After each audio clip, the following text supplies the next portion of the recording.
میرے محترم دوستوں، بزرگوں، عزیزوں، اللہ رب العزت نے دعوت کے عمل کو شرط قرار دیا ہے غیبی مددوں کے اترنے کے لیے۔ اللہ رب العزت نے دعوت کی محنت کو شرط قرار دیا ہے غیبی مددوں کے اترنے کے لیے، اور اس دعوت کی محنت کو اللہ تعالی نے سبب قرار دیا ہے اپنے دین پر ثابت قدم رہنے کے لیے۔ یہ دو چیزیں سمجھنا اور ان کو بطور یقین کے ان کو دل میں اتارنا، یہ انتہائی ضروری ہے۔ دو باتیں میں نے عرض کی ہیں۔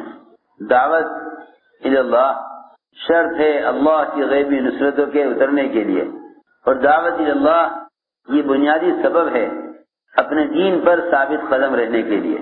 امت اگر دعوت کو چھوڑ دے گی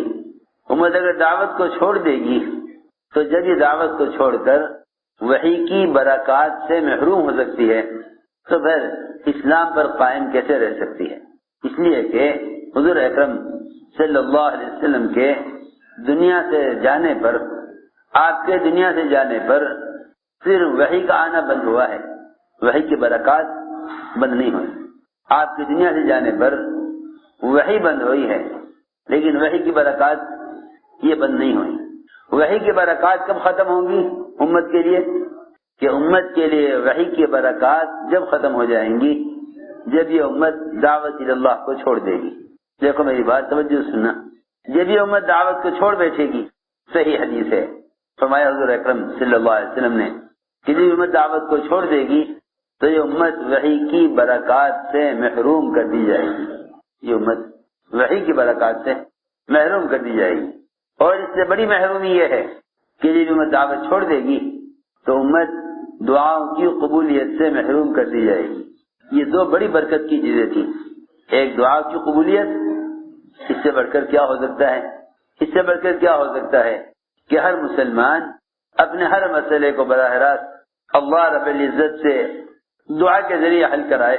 دعا تو اللہ تعالی سے براہ راست کام کرانے کا ذریعہ تھا، دعا اللہ تعالی سے براہ راست کام کرانے کا ذریعہ ہے۔ اللہ تعالی سے اپنے مسائل کو براہ راست حل کرانے کا ذریعہ وہ دعا ہے۔ لیکن اس زمانے کے مسلمان اس دھوکے کے شکار ہیں سب، کہ وہ سمجھتے ہیں کہ اللہ تعالی نے انسانی ضروریات کو اسباب سے جوڑا ہوا ہے، انسانی ضروریات کو اسباب سے جوڑا ہوا ہے، لہذا محنت تو کرو سبب پر، لیکن امید کرو اللہ سے۔ محنت تو کرو سبب پر اور امید کرو اللہ سے۔ یہ ایسا اندھا کنواں ہے کہ جو اس میں پڑ گیا وہ اس سے نکل نہیں سکتا۔ سنو میری بات توجہ سے، یہ ایسا اندھا کنواں ہے اور یہ ایسی بھٹکی ہوئی راہ ہے کہ جو مسلمان اس غلط خیال میں پڑ گیا کہ سبب بنانا ہمارے ذمہ ہے اور کام بنانا اللہ کے ذمہ ہے، ہم اسباب اختیار کریں گے اور پھر اللہ سے دعا کریں گے کہ اے اللہ تو اس سبب میں اپنی قدرت سے کامیابی ڈال دے، تو اس سبب میں اپنی قدرت سے کامیابی ڈال دے۔ اے اللہ ہم نے سبب اختیار کیا ہے تو اس سبب میں اپنی قدرت سے کامیابی ڈال دے۔ ایسے لوگ کوششیں کریں گے، محنت کریں گے اسباب پر اور امید کریں گے اللہ سے۔ سب سمجھتے تھے یہ راستہ سراسر ناکامی کا ہے، یہ راستہ سراسر ناکامی کا ہے، یہ راستہ سراسر ناکامی کا ہے کہ محنت کریں اسباب پر اور امید کریں اللہ سے، محنت کریں اسباب پر اور امید کریں اللہ سے، یہ راستہ سراسر ناکامی کا ہے۔ کامیابی کا راستہ کیا ہے؟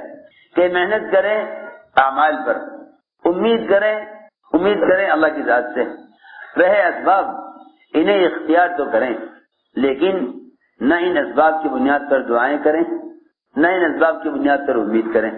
محنت کریں اعمال پر اور امید کریں اللہ سے، محنت کریں اعمال پر، امید کریں اللہ سے، اس لیے کہ اللہ سے امید کرنے کا عمل ہی راستہ ہے، اللہ سے امید کرنے کا عمل ہی ایک راستہ ہے، اللہ سے امید کرنے کا عمل ہی ایک راستہ ہے، سبب اللہ سے امید کرنے کا راستہ نہیں ہے، سبب اللہ سے امید کرنے کا راستہ نہیں ہے، ورنہ سبب پر کامیابی کی امید، سبب پر اللہ سے، سنو میری بات توجہ سے، سبب پر اللہ سے کامیابی کی امید تو مشرکین بھی کیا کرتے تھے، سبب پر اسباب کی بنیاد پر کامیابی کی امید مشرکین بھی کیا کرتے تھے. وہ یہ کہتے تھے کہ ہم ظاہری اسباب پر کوشش کرتے ہیں لیکن کام بنانے والی ذات اللہ کی ہے. جب دماغ ازد شنوع کے ایک آدمی ہیں، یہ آئے مکہ مکرمہ، تو قریش نے کہا دماغ یہ جو آدمی ہیں محمد صلی اللہ علیہ وسلم ہمارے بتوں کو برا کہتے ہیں، ہمارے بڑوں کو گمراہ کہتے ہیں، ہمارے دین میں عیب لگاتے ہیں، ہمیں بتوں کی عبادت سے روکتے ہیں. دماغ نے کہا، سنتے ہی کہا کہ ہاں شاید اس آدمی کے اوپر کوئی اوپرا اثر ہے، یا جنات کا اثر ہے، یا اس کو جنون ہے نعوذ باللہ، یا اس کو کوئی ہوا لگ گئی ہے غلط، اور میں علاج جانتا ہوں، میں علاج جانتا ہوں، میں ان کا علاج کروں گا. میں یہ سمجھانے کے لیے کہہ رہا ہوں کہ سبب پر کوشش کر کے اللہ سے امید ایک غیر مسلم بھی کیا کرتا تھا. ایک نہیں، سینکڑوں قصے ایسے ہیں، سینکڑوں قصے ایسے ملیں گے مشرکین کے. چنانچہ دماغ نے آپ کو تلاش کیا، آپ سے ملاقات ہوئی. دماغ نے کہا کہ کیا آپ بتوں کا انکار کرتے ہیں؟ کہ جی ہاں. کیا ایک اللہ کی طرف بلاتے ہیں؟ کہ جی ہاں. دماغ نے کہا کہ آپ پر کوئی کسی جن کا اثر یا کسی غلط ہوا آپ کو لگ گئی ہے، اور میں آپ کا علاج کروں گا کیونکہ میں اس لائن کا علاج جانتا ہوں، اس لائن کا علاج کرنا جانتا ہوں. اور آپ پریشان نہ ہوں، میں نے تو آپ سے بھی زیادہ بڑے بڑے بیماروں کا علاج کیا ہے، وہ بھی ٹھیک ہو گئے میرے علاج سے، اور آپ بھی ٹھیک ہو جائیں گے. میں کوشش کروں گا، لیکن بات یہ ہے کہ شفا صرف اللہ کے ہاتھ میں ہے. کون کہہ رہا ہے؟ مشرک، کہ شفا صرف اللہ ہی دیتے ہیں، میں تو ظاہری کوشش کروں گا. ایک مشرک سے آپ نے فرمایا کہ تم پر کوئی پریشانی آ جائے، کوئی مالی نقصان ہو جائے، تو تم اس مالی نقصان کی تلافی کس سے کراتے ہو؟ تمہارے مسائل کو کون حل کرتا ہے؟ اس نے کہا مشرک نے کہ وہ تنہا اللہ جو آسمانوں میں ہے، وہی میرے تمام مسائل کا حل کرتا ہے. تو آپ نے فرمایا جب اللہ کرنے والے ہیں تو پھر تم بتوں سے کیوں امید کرتے ہو؟ کیوں بتوں سے امید کرتے ہو جب اللہ کرنے والے ہیں؟ میں نے عرض کیا کہ اجتماعی طور پر مسلمانوں نے یہ راستہ پکڑا ہے کہ محنت کرو اسباب پر اور امید کرو اللہ سے. حالانکہ جو آدمی کوشش کر رہا ہے سبب پر اور عمل سے غافل ہے، ایسا شخص اللہ سے امید کرنے میں جھوٹا ہے. ایسا شخص اللہ سے امید کرنے میں جھوٹا ہے. اور حدیث میں ایسے آدمی کو عاجز کہا ہے. عاجز اسے کہتے ہیں جو کچھ نہ کر سکے، جو کچھ نہ کر سکے. لوگ دنیاوی لائن سے ساری کوششیں کریں، لیکن اللہ حدیث میں اس کو عاجز کہا ہے. عاجز کہ یہ کچھ بھی نہیں کر سکتا، کیونکہ یہ جس کوشش میں لگا ہوا ہے یہ کوشش اس کی کامیابی کا راستہ نہیں ہے. سمجھتے تھے اسباب میں کامیابی کا نظر آنا کامیابی کا دھوکہ ہے. اسباب میں کامیابی کا نظر آنا کامیابی کا دھوکہ ہے. اسباب میں کامیابی کا نظر آنا کامیابی کا دھوکہ ہے، اور اعمال کے اندر کامیابیاں نظر آنا یہ کامیابی یقینی ہے. چنانچہ میں عرض کر رہا تھا کہ حدیث کا مفہوم ہے کہ ایک شخص فرمایا کہ وہ شخص عقل مند اور سمجھدار ہے جو موت کے بعد کے لیے عمل تیار کرے، اور وہ شخص عاجز اور نکما ہے جو اپنے نفس کے تقاضوں کے پیچھے چل رہا ہے اور اللہ تعالیٰ سے بڑی بڑی امیدیں کیے ہوئے ہیں. اللہ تعالیٰ سے بڑی بڑی امیدیں کیے ہوئے ہیں. اللہ سے بڑی بڑی امیدیں، اللہ یوں کر دیں گے، اللہ یوں کریں گے، اللہ یوں کریں گے، اللہ یوں کریں گے.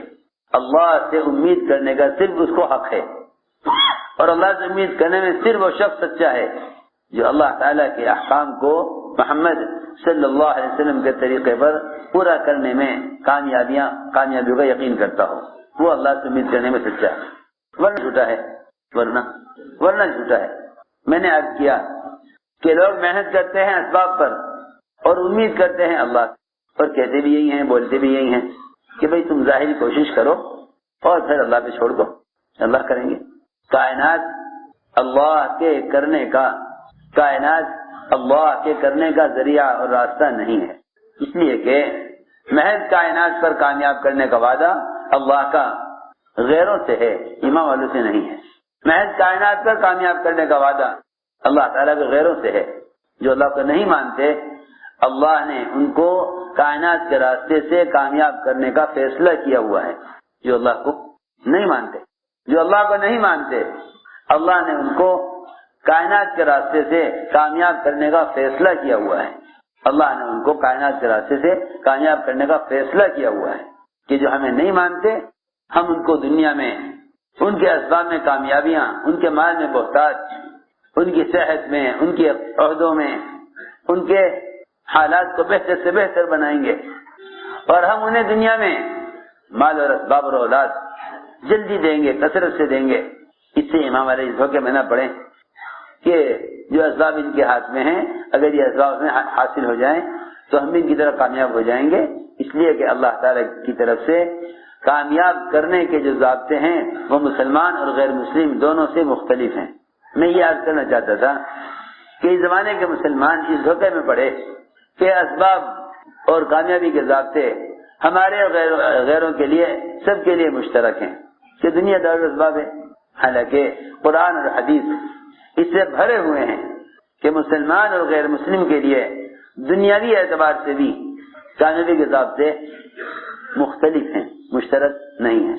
بیان کو لائک، شیئر اور چینل کو سبسکرائب کرنا مت بھولیے. مسلمان اور غیر مسلم کے لیے کامیابی کے ضابطے مختلف ہیں، مشترک نہیں ہیں. اگر مسلمان نے غیروں کے راستوں سے کامیابی کا ارادہ کیا تو اللہ ناکام کریں گے، تو اللہ تعالیٰ ناکام کریں گے. اگر مسلمان نے کامیابی حاصل کرنے کے لیے راستہ غیروں کا پکڑا اور اللہ سے امید بھی رکھی تب بھی ناکام ہوگا. اس لیے کہ کامیابی اللہ سے امید کرنے پر نہیں ہے، کامیابی اللہ سے امید کرنے پر نہیں ہے. ہماری بات پوری سننا، آدھی بات سنو گے آدھی نقل کرو گے پھر آؤ گے مسئلہ لے کر. اللہ رب العزت سے مسلمان کے لیے کامیابی لینے کا راستہ وہ کائنات کے نقشے نہیں ہیں، بلکہ مسلمان کو چاہیے کہ وہ اللہ کو عمل پیش کرے، اللہ تعالیٰ کو عمل پیش کرے. اے اللہ یہ تیرا حکم ہے اور یہ تیرا وعدہ ہے، میں نے تیرے حکم کو تیرے وعدے کے یقین پر پورا کر دیا ہے. کتنی آسان بات ہے. یوں نہ کہو اے اللہ یہ سبب ہے اور یہ میری حاجت ہے اور تو پورا کرنے والا ہے. یعنی حد یہ ہے کہ اگر دعا کے دوران سبب کو غور کرے اور سوچے تو دعا کی قوت ختم ہو جاتی ہے. اگر دعا کے دوران اسباب کو سوچے تو دعا کی قوت ختم ہو جاتی ہے. اگر دعا کے دوران اسباب کو سوچے تو دعا کی قوت ختم ہو جاتی ہے. اگر دعا کے دوران اسباب کو سوچے تو دعا کی قوت ختم ہو جاتی ہے. آپ دیکھیں گے آپ کو اکثریت مسلمانوں کی وہ ملے گی جو دعا میں اپنے معاش اور کمائی کے اسباب کو ہی سوچ رہے ہوں گے یا اللہ تعالیٰ سے معاش کے اسباب کو مانگ رہے ہوں گے. اللہ تعالیٰ کی مطلق قدرت کو مسلمان اپنے محدود اسباب کے اندر مقید کر رہا ہے. اللہ تعالیٰ کی مطلق قدرت کو جو کسی سب کی پابند نہیں ہے، مسلمان اپنی دعاؤں میں اس کی لامحدود قدرت کو اپنے محدود اسباب میں مقید کر رہا ہے. ہماری بات بہت مشکل سے سمجھ میں آئے گی اور بہت توجہ سننی پڑے گی. اے اللہ اس دکان سے ہی نفع دے دے. کہاں اس کی چھوٹی سی دکان، کہاں اللہ تعالیٰ کی لامحدود قدرت، کہاں اللہ کی لامحدود قدرت اور کہاں اس کی چھوٹی سی دکان. اے اللہ اسی دکان کے ذریعے کامیاب کر دے. سوچو تو صحیح، کہاں اللہ تعالیٰ کی لامحدود غیر مقید قدرت اور یہ اس کو اللہ کی قدرت کو مقید کر رہا ہے اپنی چھوٹی سی دکان میں. اے اللہ اسی گولی سے شفا دے دے. کہاں اللہ کی ذات عالی جو شفا کے دینے میں با اختیار، اور کہاں اس نے ایک گولی میں اللہ تعالیٰ کی ساری قدرت کو شفا دینے کے لیے مقید کر دیا. ہماری اسباب کی بیڑیوں نے یعنی ہماری دعاؤں کی قوت کو سلب کیا ہوا ہے، دعا کی قوت کو سلب کیا ہوا، نکالا ختم کیا ہوا ہے. اس لیے میں عرض کر رہا تھا کہ لوگ دعا میں بھی اسباب کو ہی سامنے رکھ کر مانگتے ہیں، حالانکہ اللہ نے قرآن میں دعاؤں کو جوڑا ہے عبادات کے ساتھ. دعاؤں کو جوڑا عبادات کے ساتھ، اور ہم سب نے دعا کو جوڑا ہے اسباب کے ساتھ. پہلے سبب کام ہو جائے تو ٹھیک ہے، نہ ہو تو دعا. یہ بھی کوئی جوڑ بٹھایا، کتنا غلط جوڑ بٹھایا مسلمانوں نے، کتنا غلط جوڑ بٹھایا ہے. سبب اور دعا، سبب کا دعا کا کوئی جوڑ ہی نہیں ہے، سبب کا دعا کا کوئی جوڑ ہی نہیں ہے، نہ قرآن میں ملتا ہے نہ حدیث میں، سبب اور دعا کا کوئی جوڑ ہی نہیں ہے۔ کیوں؟ اس لیے کہ اسباب بالکل غیر یقینی اور دعا بالکل یقینی۔ ہم سب فرماتے تھے اللہ اکبر، حضرت فرماتے تھے اگر دل میں نماز کے ساتھ سبب کا بھی یقین ہے تو نماز نکل کر باہر آ جائے گی، اس لیے کہ نماز کا دکان کے ساتھ دل کے یقین میں کوئی جوڑ نہیں ہے۔ اگر دکان اور نماز دونوں کو دل میں برابر رکھا تو نماز باہر آ جائے گی کہ اس کا غیر یقینی چیز کے ساتھ گزارا نہیں ہے، کہ ہاں بھائی نماز بھی ہے دکان بھی ہے، نماز بھی ہے۔ سنو تو صحیح حضرت کی بات فرماتے تھے اگر یوں کہا کہ دکان بھی ہے نماز بھی ہے تو نماز یقین سے باہر آ جائے گی۔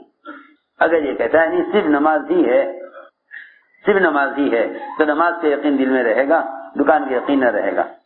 اگر کہتا ہے اسباب بھی ہیں اعمال بھی ہیں تو پھر حضرت سمجھتے تھے کہ یقین میں دونوں جمع نہیں ہو سکتے، یقین میں دونوں جمع نہیں ہو سکتے، یقین میں دونوں جمع نہیں ہو سکتے۔ یقین تو ایک ہی چیز کا ہوگا، یقین تو ایک ہی چیز کا ہوگا، دکان اور نماز یہ دونوں یقین میں جمع نہیں ہو سکتے، یقین تو ایک ہی چیز کا ہوگا۔ اس لیے کہ ہمیشہ یاد رکھو کہ یقینی چیز ایک ہوگی، یہ نہیں کہ دو ایک وقت میں یقین ہو، عمل کا بھی سبب کا بھی یہ نہیں ہو سکتا۔ تو میں نے عرض کیا کہ لوگوں نے دعاؤں کو جوڑ لیا ہے اسباب کے ساتھ، اور اس کی وجہ کیا ہے؟ اس زمانے میں دعائیں اسباب کے ساتھ کیوں جڑ گئی؟ اس لیے کہ دعا یقینی چیز ہے، دعا یقینی چیز ہے، جس چیز کا مسلمان یقین کرے گا اس کے ساتھ دعا کو جوڑ لے گا۔ اگر یقین اعمال پر آ جائے تو پھر یہ اللہ کے ضابطے کے مطابق دعا کو جوڑ لے گا عبادت کے ساتھ، اور اگر یقین اعمال پر نہیں اسباب پر ہے تو پھر یہ دعا کو جوڑ لے گا اسباب کے ساتھ۔ کیسی آسان بات، جس چیز کا یقین ہوگا دعا کو اس کے ساتھ ملا لے گا، کیونکہ دعا یقینی چیز ہے، وہ یقینی چیز کو چاہتی ہے، دعا یقینی چیز ہے، وہ یقینی چیز کو چاہتی ہے۔ اگر یقین سبب پر ہے تو پھر دعا میں اسباب مانگے گا، اور اگر یقین عمل پر ہے تو دعا میں عمل کو اللہ کے سامنے رکھ کر عمل کے ذریعے مانگے گا، سیدھی بات ہے۔ اس لیے قرآن نے تو سب سے پہلے یہ فیصلہ کیا ہر نماز میں سورہ فاتحہ کا پڑھنا ضروری ہے، اس میں ہے ایاک نعبد و ایاک نستعین، اے اللہ ہم تیری ہی عبادت کرتے ہیں، تیرے ماں سوا کی عبادت نہیں، اور تیرے ماں سوا سے استعانت نہیں، یعنی دعا بھی عبادت تیرے لیے اور دعا بھی تجھ سے، استعانت بھی تیری ذات سے۔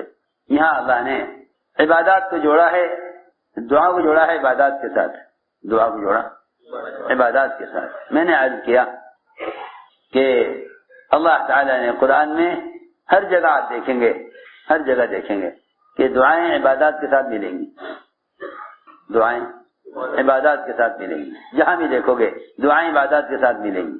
استعینوا بالصبر والصلاۃ، جہاں بھی اللہ سے استعانت کی آیت ملے گی قرآن میں، اس کے آگے پیچھے عبادت اور عمل ہی ہوگا، اس کے آگے پیچھے عبادت اور عمل ہی ملے گا، کیونکہ قرآن نے دعاؤں کو عبادات کے ساتھ جوڑا ہے، قرآن نے دعاؤں کو عبادات کے ساتھ جوڑا۔ میں نے اس لیے عرض کیا کہ جب یہ امت دعوت چھوڑ دے گی تو سب سے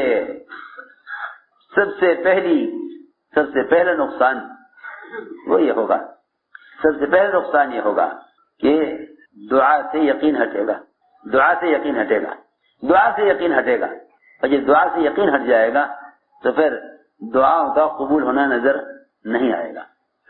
اور یہ تو آپ جانتے ہیں، صحیح روایت ہے کہ اللہ تعالیٰ اس دل کی دعا قبول نہیں کرتے جس دل میں دعا کی قبولیت کا یقین نہ ہو۔ آپ دعا مانگیں گے، جب وہ قبول نہ ہوگی تو رفتہ رفتہ دعا کی قبولیت سے یقین ہٹ جائے گا۔ اور اللہ تعالیٰ کا عجیب نظام ہے، اللہ تعالیٰ دعا کی قبولیت کو مؤخر کرتے ہیں اور دعا کے نتیجے کو ظاہر کرنے میں تاخیر کرتے ہیں، دعا کے نتیجے کو ظاہر کرنے میں۔ سونے والوں سنو دھیان سے، دعا کی قبولیت کو مؤخر کرتے ہیں، دعا کی قبولیت کو مؤخر کرتے ہیں۔ آج مانگا نہیں ملا، کل مانگا نہیں ملا، کیوں؟ اللہ تعالیٰ دو وجہ سے دعا کو مؤخر کرتے ہیں۔ ایک تو اس لیے کہ اللہ تعالیٰ کو اپنے بندے کا مانگنا پسند ہے، کوئی بھی حاجت پوری نہ ہو، کوئی بھی حاجت پوری نہ ہو، دعا اللہ سے مانگتے رہنا اللہ کا امر ہے، اس لیے کہ دعا کا مانگنا محتاجی کو ظاہر کرنا ہے۔ دعا کا مانگنا اللہ کے سامنے محتاجی ظاہر کرنا ہے۔ کوئی حاجت پوری نہ ہو تب بھی دعا مانگنا ہے، اور کوئی حاجت پیدا نہ ہو تب بھی دعا مانگنا ہے۔ کوئی حاجت پوری نہ ہو تب بھی دعا مانگنا ہے، اور کوئی حاجت پیدا ہی نہ ہو تب بھی دعا مانگنا ہے۔ ارے سنو تو صحیح، ہم دعا جب مانگتے ہیں جب کوئی حاجت سبب سے پوری نہیں ہوتی۔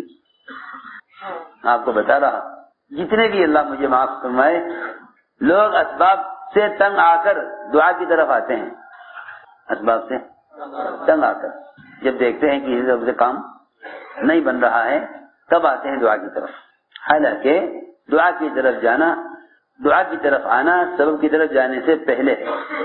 دعا کی طرف آنا سبب کی طرف جانے سے پہلے ہے، دعا کی طرف آنا سبب کی طرف جانے سے پہلے ہے، اور ہم اسباب سے تھکنے کے بعد آتے ہیں دعا کی طرف۔ اس کی مثال سمجھنی چاہیے۔ اگر کوئی وزیر آپ سے یہ کہہ دے، حالانکہ حقیقت میں فقیر ہے، جو سمجھتے تھے جب تک تمہیں سارے وزراء فقراء نظر نہ آئیں اور تم سارے وزراء کو فقراء یقین نہ کرو، اس وقت تک تم اللہ کی ذات سے فائدہ نہیں اٹھا سکتے۔ ایسا وزیر اگر تم سے یہ کہہ دے کہ تمہارا کام میرے ذمہ ہے اور تمہارا کام میں کروں گا، کوئی بات ہو تو مجھ سے کہنا۔ اگر یہ شخص اپنی کسی حاجت کے لیے نیچے کے لوگوں کے پاس چلا جائے اور پہلے وزیر کے پاس نہ جائے، اور وزیر دیکھ رہا ہے کہ میں نے اس سے وعدہ کیا تھا مگر یہ مجھے چھوڑ کر نیچے کے لوگوں سے اپنا کام کرانے کی کوشش کر رہا ہے اور لوگ اس کا کام کر نہیں رہے، تو آپ سچی بتائیے اس وزیر کو غصہ آئے گا یا خوشی ہوگی؟ اور کل جب یہ سب سے تنگ آ کر اس وزیر کے پاس جائے گا اور یہ کہے گا کہ آپ کر دیں میرا کام، تو وہ غصے میں یہ کہے گا کہ نہیں، انہی کے پاس چلے جاؤ جن کے پاس تم مجھے چھوڑ کر گئے تھے۔ دیکھو تو صحیح، جب ایک وزیر جو خود محتاج ہے، جب اس کے بعد برداشت نہیں کہ میرے ہوتے ہوئے میرا دوست میرے غیر سے کہے، تو پھر اللہ رب العزت جو اپنی تمام چاہتوں میں قادر مطلق ہیں اور بندے سے وعدہ کیے ہوئے ہیں، محتاجی سے پاک ہیں، وہ دیکھ رہے کہ میں نے اس سے وعدہ کیا ہوا ہے مگر یہ ان لوگوں کے پاس جا رہا ہے جو خود میرے محتاج ہیں۔ تو میرے دوستو، میں نے عرض کیا کہ اللہ تعالی حاجت کو مؤخر کر دیتے ہیں۔ اپنے بندے کا اللہ کو مانگنا پسند ہے، اللہ کو اپنے بندے کا مانگنا پسند ہے، اللہ کو اپنے بندے کا مانگنا پسند ہے۔ اس زمانے میں تو لوگ ایک چیز کی دعا مانگیں گے، اگر وہ اسی دن قبول ہو گئی تو ہو گئی، ورنہ یہ کہیں گے کہ بھئی میں نے فلاں دعا مانگی تھی مگر قبول نہیں ہوئی، حالانکہ اس کے بعد وحی نہیں آتی جسے اس کو معلوم ہو صحیح یقینی طور پر کہ اللہ تعالیٰ کی ہاں یہ دعا قبول ہوئی یا نہیں ہوئی، یا اللہ مجھے چیز دیں گے یا نہیں دیں گے۔ حضور اکرم صلی اللہ علیہ وسلم پر تو وحی آتی تھی، آپ پر تو وحی آتی تھی، سنو میری بات توجہ سے، آپ پر تو وحی آتی تھی، آپ نے عرفات کا میدان جہاں دعا کا قبول ہونا یقینی اور دعا کے قبولیت کا وقت بھی متعین ہے، اس وقت سے اس وقت تک عرفہ کا وقوف ہے، اور اس وقت سے اس وقت تک جو دعا مانگی جائے گی قبول ہوگی۔ آپ نے وہاں دعا مانگی، ساری دعائیں قبول ہو گئی، ایک دعا جو سب سے زیادہ اہم اور ضروری تھی آپ نے مانگی عرفات میں کہ اے اللہ آپ اس پر قادر ہیں کہ مظلوم کو اپنے پاس سے بدلہ دے دیں، مظلوم کو اپنے پاس سے بدلہ دے دیں اور ظالم کو معاف کر دیں، ظالم کو اور مظلوم کو اپنے پاس سے بدلہ دے دیں۔ آپ یہ کہتے ہیں کہ ظالم سے تو میں کو معاف نہیں کروں گا، لیکن آپ کو تو قدرت ہے نا، آپ کو تو قدرت ہے، آپ سب کو جہنم میں ڈال دیں، کوئی آپ سے پوچھ نہیں سکتا کہ آپ نے ایسا کیوں کیا، آپ سب کو جنم میں داخل کر لیں، کوئی آپ سے پوچھ نہیں سکتا کہ آپ نے ایسا کیوں کیا۔ تو جب آپ کو قدرت ہے تو آپ نے قدرت سے ظالم کو معاف کر دیں، اور اس نے جو مظلوم کے ساتھ زیادتی کی ہے اس میں آپ مظلوم کو اپنے پاس سے بدلہ دے دیں۔ تو اللہ تعالی نے وحی سے بتلا دیا کہ یہ دعا قبول نہیں ہوگی. سنو تو صحیح, یہ دعا قبول نہیں. اس سے یقینی کوئی بات ہو سکتی ہے؟ اللہ فرما رہے ہیں کہ یہ دعا قبول نہیں.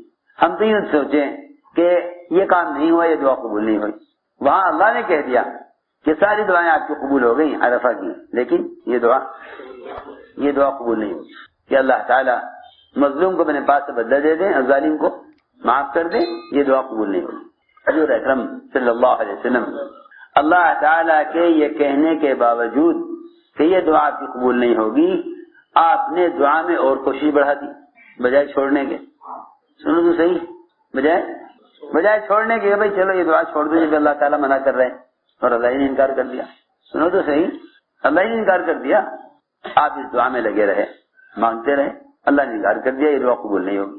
یہاں تک کہ عرفہ کا وقت ختم ہو گیا, مگر آپ اس دعا میں لگے رہے, مگر یہ دعا قبول نہیں ہوئی. عرفات سے مزدلفہ آ گئے, مزدلفہ میں آ کر بھی آپ اسی دعا میں لگے رہے کہ اللہ مظلوم کو بدلہ دے دے, ظالم کو معاف کر دے. مظلوم کو بدلہ دے دے, ظالم کو معاف کر دے. یہاں بھی آپ اسی دعا میں لگے رہے. چنانچہ جو دعا عرفات میں قبول نہیں ہوئی, باوجود اللہ کی طرف سے یہ پیغام آنے کے کہ یہ دعا قبول نہیں ہوگی, وہ دعا مزدلفہ میں آگے قبول ہوئی. وہ دعا کہاں قبول ہوئی آگے؟ وہ دعا مزدلفہ میں قبول ہو گئی. وہ دعا مزدلفہ میں اگر قبول ہوئی جس دعا کے بارے میں اللہ نے عرفات میں کہہ دیا تھا, جو دعا کی قبولیت کا یقینی موقع ہے. تو میں نے ایک بات عرض کی ہے کہ دعا کی قبولیت کے لیے دعا پر یقین شرط ہے کہ تمہیں دعا کی قبولیت کا یقین ہو, قبولیت کا یقین ہو. تو اللہ تعالیٰ دو وجہ سے دعا کی قبولیت کو مؤخر کرتے ہیں, اور دو وجہ سے اللہ تعالیٰ اس کی دعا کے مطابق نتیجے ظاہر کرنے میں دیر کرتے ہیں. ایک تو اس لیے کہ اللہ تعالیٰ کو بندے کا مانگنا پسند ہے, دوسرے اللہ تعالیٰ اس کا دعا پر یقین دیکھنا چاہتے ہیں کہ اس کا دعا پر کتنا یقین ہے, دعا پر کتنا یقین ہے. ہم تو حاجت کے پورا نہ ہوئے, حاجت کے پورا ہونے میں اگر تاخیر ہو جائے, حاجت کے پورا ہونے میں تاخیر ہو جائے تو دعا چھوڑ دیتے ہیں کہ یہ دعا قبول نہیں ہوگی. حالانکہ ہر دعا قبول ہوتی ہے بشرط یہ کہ قبولیت کی شرائط ہوں, قبولیت کی شرائط پائی جائیں. ہر دعا قبول ہوتی ہے بشرط یہ کہ قبولیت کی شرائط پائی جائیں, بشرط یہ کہ قبولیت کی شرائط پائی جائیں. دعا قبول ہو جاتی ہے, اللہ تعالیٰ اسے آخرت کے لیے ذخیرہ کر دیتے ہیں کہ عمل اس قابل ہے نہیں کہ یہ جنت میں پہنچے, ہم اس کو اس کی دعاؤں کا ذخیرہ آخرت میں اس کو دے دیں گے, اسے کام آ جائے گا. کیونکہ حدیث میں آتا ہے کہ جو شخص اپنے عمل کے ذریعے جنت میں اپنے مقام پر نہیں پہنچتا, جو مقام اس کا متعین ہے, اللہ تعالیٰ اس کو بیماریوں سے پہنچا دیتے ہیں. یہاں یہی دعا نہیں بس مجھے ٹھیک کر دے, بس مجھے ٹھیک کر دے. اگر یہ معلوم ہو جائے بیمار کو کہ یہ بیماری جنت میں اپنے درجے تک پہنچنے کا ذریعہ ہے عمل سے بڑھ کر, تو بیمار آدمی آسانی سے بیماری پر صبر کر سکتا ہے, بیماری پر صبر کر سکتا ہے. صحابہ کرام ان بیماریوں پر جنت کے درجے اور ان بیماریوں پر گناہوں کی معافی کا ایسا یقین رکھتے تھے کہ وہ بیماری اللہ سے اس طرح مانگتے تھے جس طرح ہم صحت مانگتے ہیں. اللہ سے کیا مانگتے تھے؟ اللہ سے بیماری مانگتے تھے. کیا ہم صحت مانگتے ہوں گے اللہ سے بیمار کے لیے جیسے وہ صحت مند آدمی صحابہ میں اللہ سے بیماری مانگتے تھے؟ جیسے ہی سنا ابی بن کعب رضی اللہ تعالی عنہ سید القراء ہیں, جیسے ہی سنا کہ اللہ کے راستے کا بخار گناہوں سے ایسا پاک کر دیتا ہے جیسے اس کی ماں نے آج ہی جنا ہو, اس کی ماں نے اس کو آج ہی جنا ہو, کہ اللہ کے راستے کا بخار ایسا پاک کر دیتا ہے گناہوں سے جی اس کی ماں نے اس کو آج ہی جنا ہو. یہ وعدہ سنتے ہی دعا کی, اے اللہ مجھے بخار دے دے, مجھے اور ایسا بخار دے دے جو مجھ سے کبھی جدا نہ ہو, موت تک ہمیشہ میرے ساتھ رہے. مگر ایسا بخار ہونا چاہیے جو مجھے دعوت کے تقاضوں سے, حج و عمرے سے, عبادت سے نہ روکے. بخار تو ہو مگر جسم میں کوئی کمزوری یا عبادت میں سستی یا حج و عمرے میں رکاوٹ یا اللہ کے راستے میں نکلنے میں رکاوٹ نہ بنے, ایسا بخار چاہیے. روایت میں ہے یہ دعا مانگ کر ابھی قدم نہیں ہٹایا تھا اپنی جگہ سے, انہوں نے پیر نہیں ہلایا تھا کہ بخار ہو گیا, بخار چڑھ گیا. جو ان سے مصافحہ کرتا کہتا کہ وہ بھائی تمہیں تیز بخار ہے، کہتے ہاں یہ بخار میں نے اللہ سے مانگا ہے، یہ بخار میں نے اللہ سے مانگا ہے۔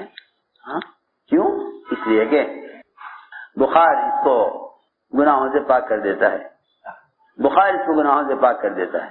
میں نے عرض کیا کہ امت دعوت کو چھوڑ کر دو خیروں سے محروم ہوگی، ایک وحی کی برکات سے اور دوسرے دعاؤں کی قبولیت سے۔ صحیح حدیث میں ہے کہ جب یہ امت دعوت کو چھوڑ بیٹھے گی، جب یہ امت دعوت کو چھوڑ بیٹھے گی، کیا دعوت؟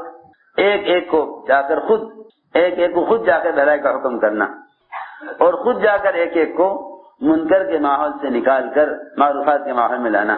اس لیے کہ حدیث میں آتا ہے تم میں سے جب کوئی آدمی کسی منکر کو دیکھے تو اس کو چاہیے کہ اس منکر کو اپنے ہاتھ سے بدل دے، منکر کو اپنے ہاتھ سے بدل دے۔ اگر ہاتھ سے نہیں بدل سکتا تو چاہیے کہ اس منکر کو اپنی زبان سے بدل دے۔ روکنے کا لفظ حدیث میں نہیں ہے۔ اس زمانے میں لوگ ایک دوسرے کو منکر سے روکنے کے لیے قوت کا استعمال کر رہے ہیں بجائے دعوت کے استعمال کرنے کے۔ ارے سنو تو صحیح میں کیا کہہ رہا، آج کل لوگ دنیا میں ایک دوسرے کو برائیوں سے روکنے کے لیے قوت استعمال کر رہے ہیں بجائے دعوت کے۔ بھئی کیا فرق ہے دعوت اور قوت میں؟ دعوت اور قوت میں فرق یہ ہے کہ منکر کرنے والوں کا مقابلہ کر رہے ہیں تاکہ یہ منکر کرنے والے مغلوب ہو کر منکر کو چھوڑ دیں۔ ارے سنو تو صحیح، منکر سے روکنے کے لیے اس زمانے کے مسلمان پڑھے لکھے مسلمان منکر سے روکنے کے لیے سب سے بڑی غلطی یہ کر رہے ہیں کہ وہ منکر کرنے والوں کا مقابلہ کر رہے ہیں۔ ارے بھائی تم جن کا مقابلہ کر رہے ہو وہ بھی تمہارے اندر منکرات دیکھ رہے ہیں، وہ بھی تمہارے اندر کیا دیکھ رہے؟ منکرات دیکھ رہے۔ تم تو فرشتے نہیں ہو۔ اگر منکرات تمہیں دوسروں کے اندر نظر آ رہے ہیں تو دوسروں کو بھی تمہارے منکرات نظر آ رہے ہیں۔ جب یہ منکر سے روکنے کے لیے مقابلے پر آئے تو وہ مقابلے پر آ گئے، کیا اچھی بات ہے، آپ ہماری اصلاح کریں ہم آپ کی اصلاح کریں۔ اس وقت پوری دنیا میں جتنا فساد ہے، عوام میں یا خواص میں، پڑھے لکھوں میں یا ان پڑھ لوگوں میں، اس کی بنیادی وجہ یہ ہے کہ امر المعروف اور نہی عن المنکر جو نجات کے دو بنیادی فریضے ہیں، جو نجات کے لیے دو بنیادی فریضے ہیں، ان دونوں فریضوں کے ادا کرنے کا سنت طریقہ مسلمان چھوڑ چکا ہے۔ ان دونوں فریضوں کی ادائیگی کا سنت طریقہ مسلمان چھوڑ چکا ہے، چاہے وہ عوام ہو یا خواص ہیں۔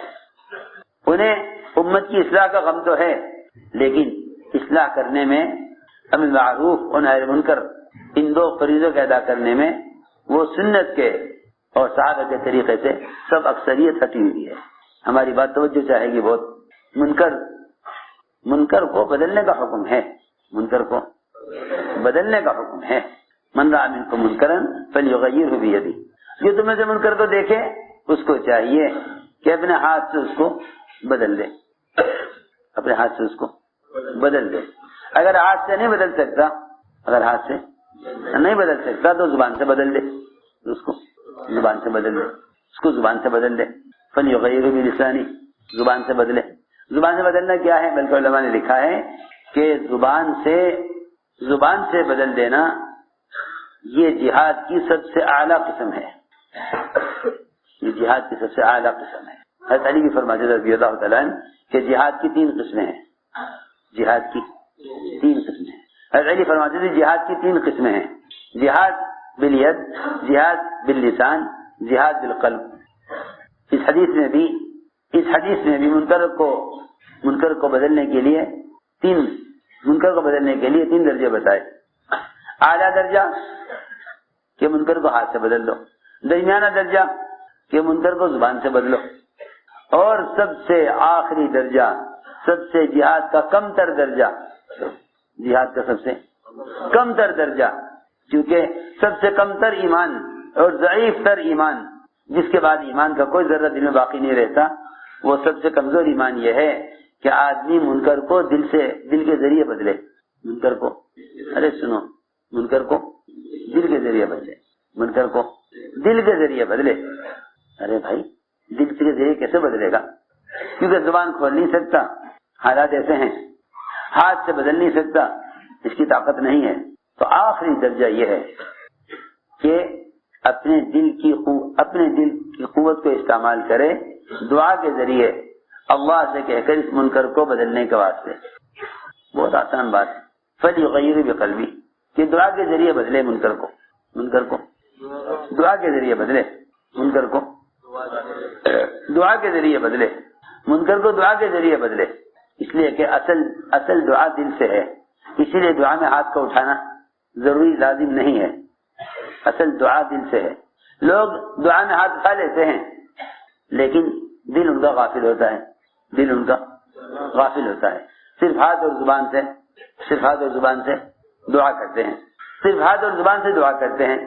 جو دل اصل ہے دعا میں وہ غافل ہوتا ہے. دعا میں جو اصل دل ہے وہ غافل ہوتا ہے. اس روایت سے معلوم ہوتا ہے کہ دعا اصل دل کا کام ہے. دعا اصل دل کا کام ہے. فرمایا حدیث میں فلیغیرہ بقلبی کہ اپنے دل کے ذریعے اس منکر کو ختم کرائے. اور یہ ایمان کا سب سے کمزور ترین درجہ ہے. اگر کوئی شخص دعاؤں کے ذریعے تنہائیوں میں اللہ سے کہہ کر منکر کو ختم کرانے کے لیے کوشش نہیں کرتا اور دعائیں نہیں کرتا تو اس کا مطلب یہ ہے کہ دل ایمان سے بالکل خالی ہو چکا ہے. اس روایت میں ہے کہ اگر یہ دل سے اس منکر کو بدلوائے اللہ سے کہہ کر تو پھر یہ اس کے ایمان کا سب سے کمزور ترین درجہ ہے. وذالک اضعف الایمان اضعف الایمان کہ سب سے کمزور ترین ایمان ہے اس شخص کا جو بیچارہ نہ زبان کھول سکتا ہے نہ ہاتھ سے منکر کو بدل سکتا ہے. اس کا سب سے کمزور ترین ایمان اس شخص کا ہے جو کم سے کم روزانہ تنہائیوں میں دعاؤں کے ذریعے اللہ سے کہہ کر منکر کو ختم کرائے. وذالک اضعف الایمان یہ سب سے کمزور ترین ایمان ہے. یہ سب سے کمزور ترین ایمان ہے کہ دل کے ذریعے منکر کو بدلے. فلیغیر بقلبی. تو میں نے عرض کیا کہ جہاد کی 3 قسمیں: جہاد بالید، جہاد باللسان، جہاد بالقلب. اور جہاد بالقلب یہ ہے کہ دل کی کوشش دعا کے ذریعے اللہ سے کہہ کر منکر کو بدلوائے. اس کو میں عرض کر رہا تھا کہ اس زمانے میں لوگ منکر کو ختم کرانے کے لیے منکر کرنے والوں سے مقابلہ کرتے ہیں. کوئی قلم کے ذریعے مقابلہ کرتا ہے، کوئی زبان کے ذریعے مقابلہ کرتا ہے، کوئی الزام دیتا ہے ایک دوسرے کو آپ یہ کر رہے ہو کہ آپ یہ کر رہے ہیں. یہ سارا فساد اس لیے ہے کہ مسلمان کو منکر سے روکنے کے لیے سنت کے طریقے سے ہٹا ہوا ہے. حضور اکرم صلی اللہ علیہ وسلم کا طریقہ یہ تھا کہ آپ اگر کسی کو کسی منکر سے روکنا چاہتے ہیں تو آپ صلی اللہ علیہ وسلم اس شخص کی طرف اشارہ بھی نہیں کرتے تھے جو اس منکر کو کر رہا ہے، بلکہ یہ فرماتے ہیں مجلس میں کہ کیا ہو گیا بعض لوگوں کو کہ وہ ایسا کرتے ہیں. کون کرتا ہے یہ نہیں معلوم، کون کرتا ہے یہ نہیں معلوم. یہاں تو لوگوں کو لذت اور مزہ ہی اس میں آتا ہے کہ وہ پہلے منکر کرنے والے کا تعارف کرائیں کہ کون صاحب جو ایسا کر رہے ہیں. حالانکہ جو کسی مسلمان کے منکر کو ظاہر کرتا ہے اللہ تعالیٰ اسی وقت فیصلہ کر دیتے ہیں اس منکر کے ظاہر کرنے والے کو اس منکر کے اندر مبتلا کرنے کا. یہ مرے گا نہیں جب تک خود یہ گناہ نہ کر لے، کیونکہ کسی مسلمان کو رسوا کرنے کے لیے اس کے منکر کو ظاہر کرنا، کسی مسلمان کو رسوا کرنے کے لیے اس کے منکر کو ظاہر کرنا 36 مرتبہ زنا کرنے سے زیادہ برا ہے. سمجھی بات؟ ابوبکر صدیق رضی اللہ تعالیٰ عنہ کے خطبے کا یہ ٹکڑا ہے. فرمایا کہ سود کا 1 روپیہ 36 مرتبہ زنا کرنے سے زیادہ برا ہے. سود کا 1 روپیہ، صرف سود کا 1 روپیہ 36 مرتبہ زنا کرنے سے زیادہ برا ہے. اور ایک مسلمان کی آبروریزی 36 مرتبہ زنا کرنے سے زیادہ بری ہے. ایک مسلمان کی آبروریزی 36 مرتبہ زنا کرنے سے زیادہ. تو میں نے عرض کیا کہ لوگ کسی کو منکر سے روکنے کے لیے پہلے شور مچاتے ہیں. ایسا معلوم ہوتا ہے کہ منکر کو ختم نہیں کرنا چاہتے بلکہ منکر کرنے والے کو ختم کرنا چاہتے ہیں. سمجھ آئی بات؟ ایسا معلوم ہوتا ہے کہ منکر کو ختم کرنا نہیں چاہتے بلکہ منکر کرنے والے کو ختم کرنا چاہتے ہیں.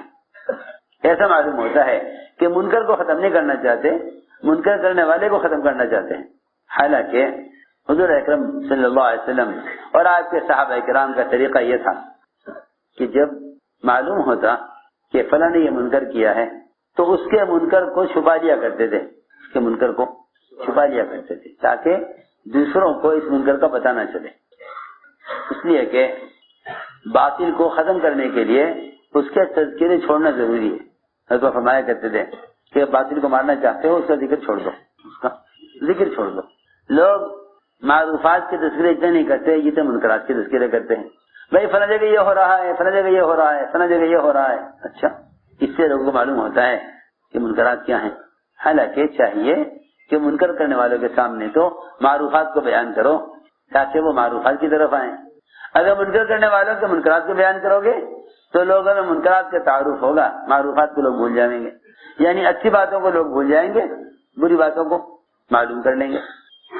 ایک لڑکی سے حضرت عمر کے زمانے میں زنا ہو گیا، ایک لڑکی سے حضرت عمر کے زمانے میں زنا ہو گیا. چنانچہ لوگوں نے آ کر، اس کے والدین نے آ کر حضرت عمر سے کہا کہ جی ہماری لڑکی سے کافی عرصہ پہلے کی بات ہے، زنا ہو گیا تھا. آج اس لڑکی کا کسی جگہ سے شادی کا پیام آیا ہے. ہم سوچتے ہیں کہ لڑکی میں عیب ہے، اس سے زنا ہو چکا ہے، تو لڑکے والوں کو بتا دیں کہ بھئی اس سے زنا ہو چکا ہے، اس میں اندر ایک عیب ہے، چاہو شادی کرو چاہو نہ کرو، کیونکہ معاملے کی بات ہے، شادی ہو رہی ہے، عقد ہو رہا ہے. ہم چھپا لیں لڑکی کا عیب اور ہم شادی کر دیں لڑکی کا، یہ لڑکی کی تو یہ ذرا مناسب نہیں معلوم ہوتا. تو ہمارا خیال یہ ہے کہ ہم پیغام جو لے کر آئے ہیں لڑکی سے شادی کا، ان کو بتا دیں کہ بھئی ہماری لڑکی میں عیب ہے. لیکن خیال یہ آیا کہ پہلے حضرت عمر سے مشورہ کر لیں.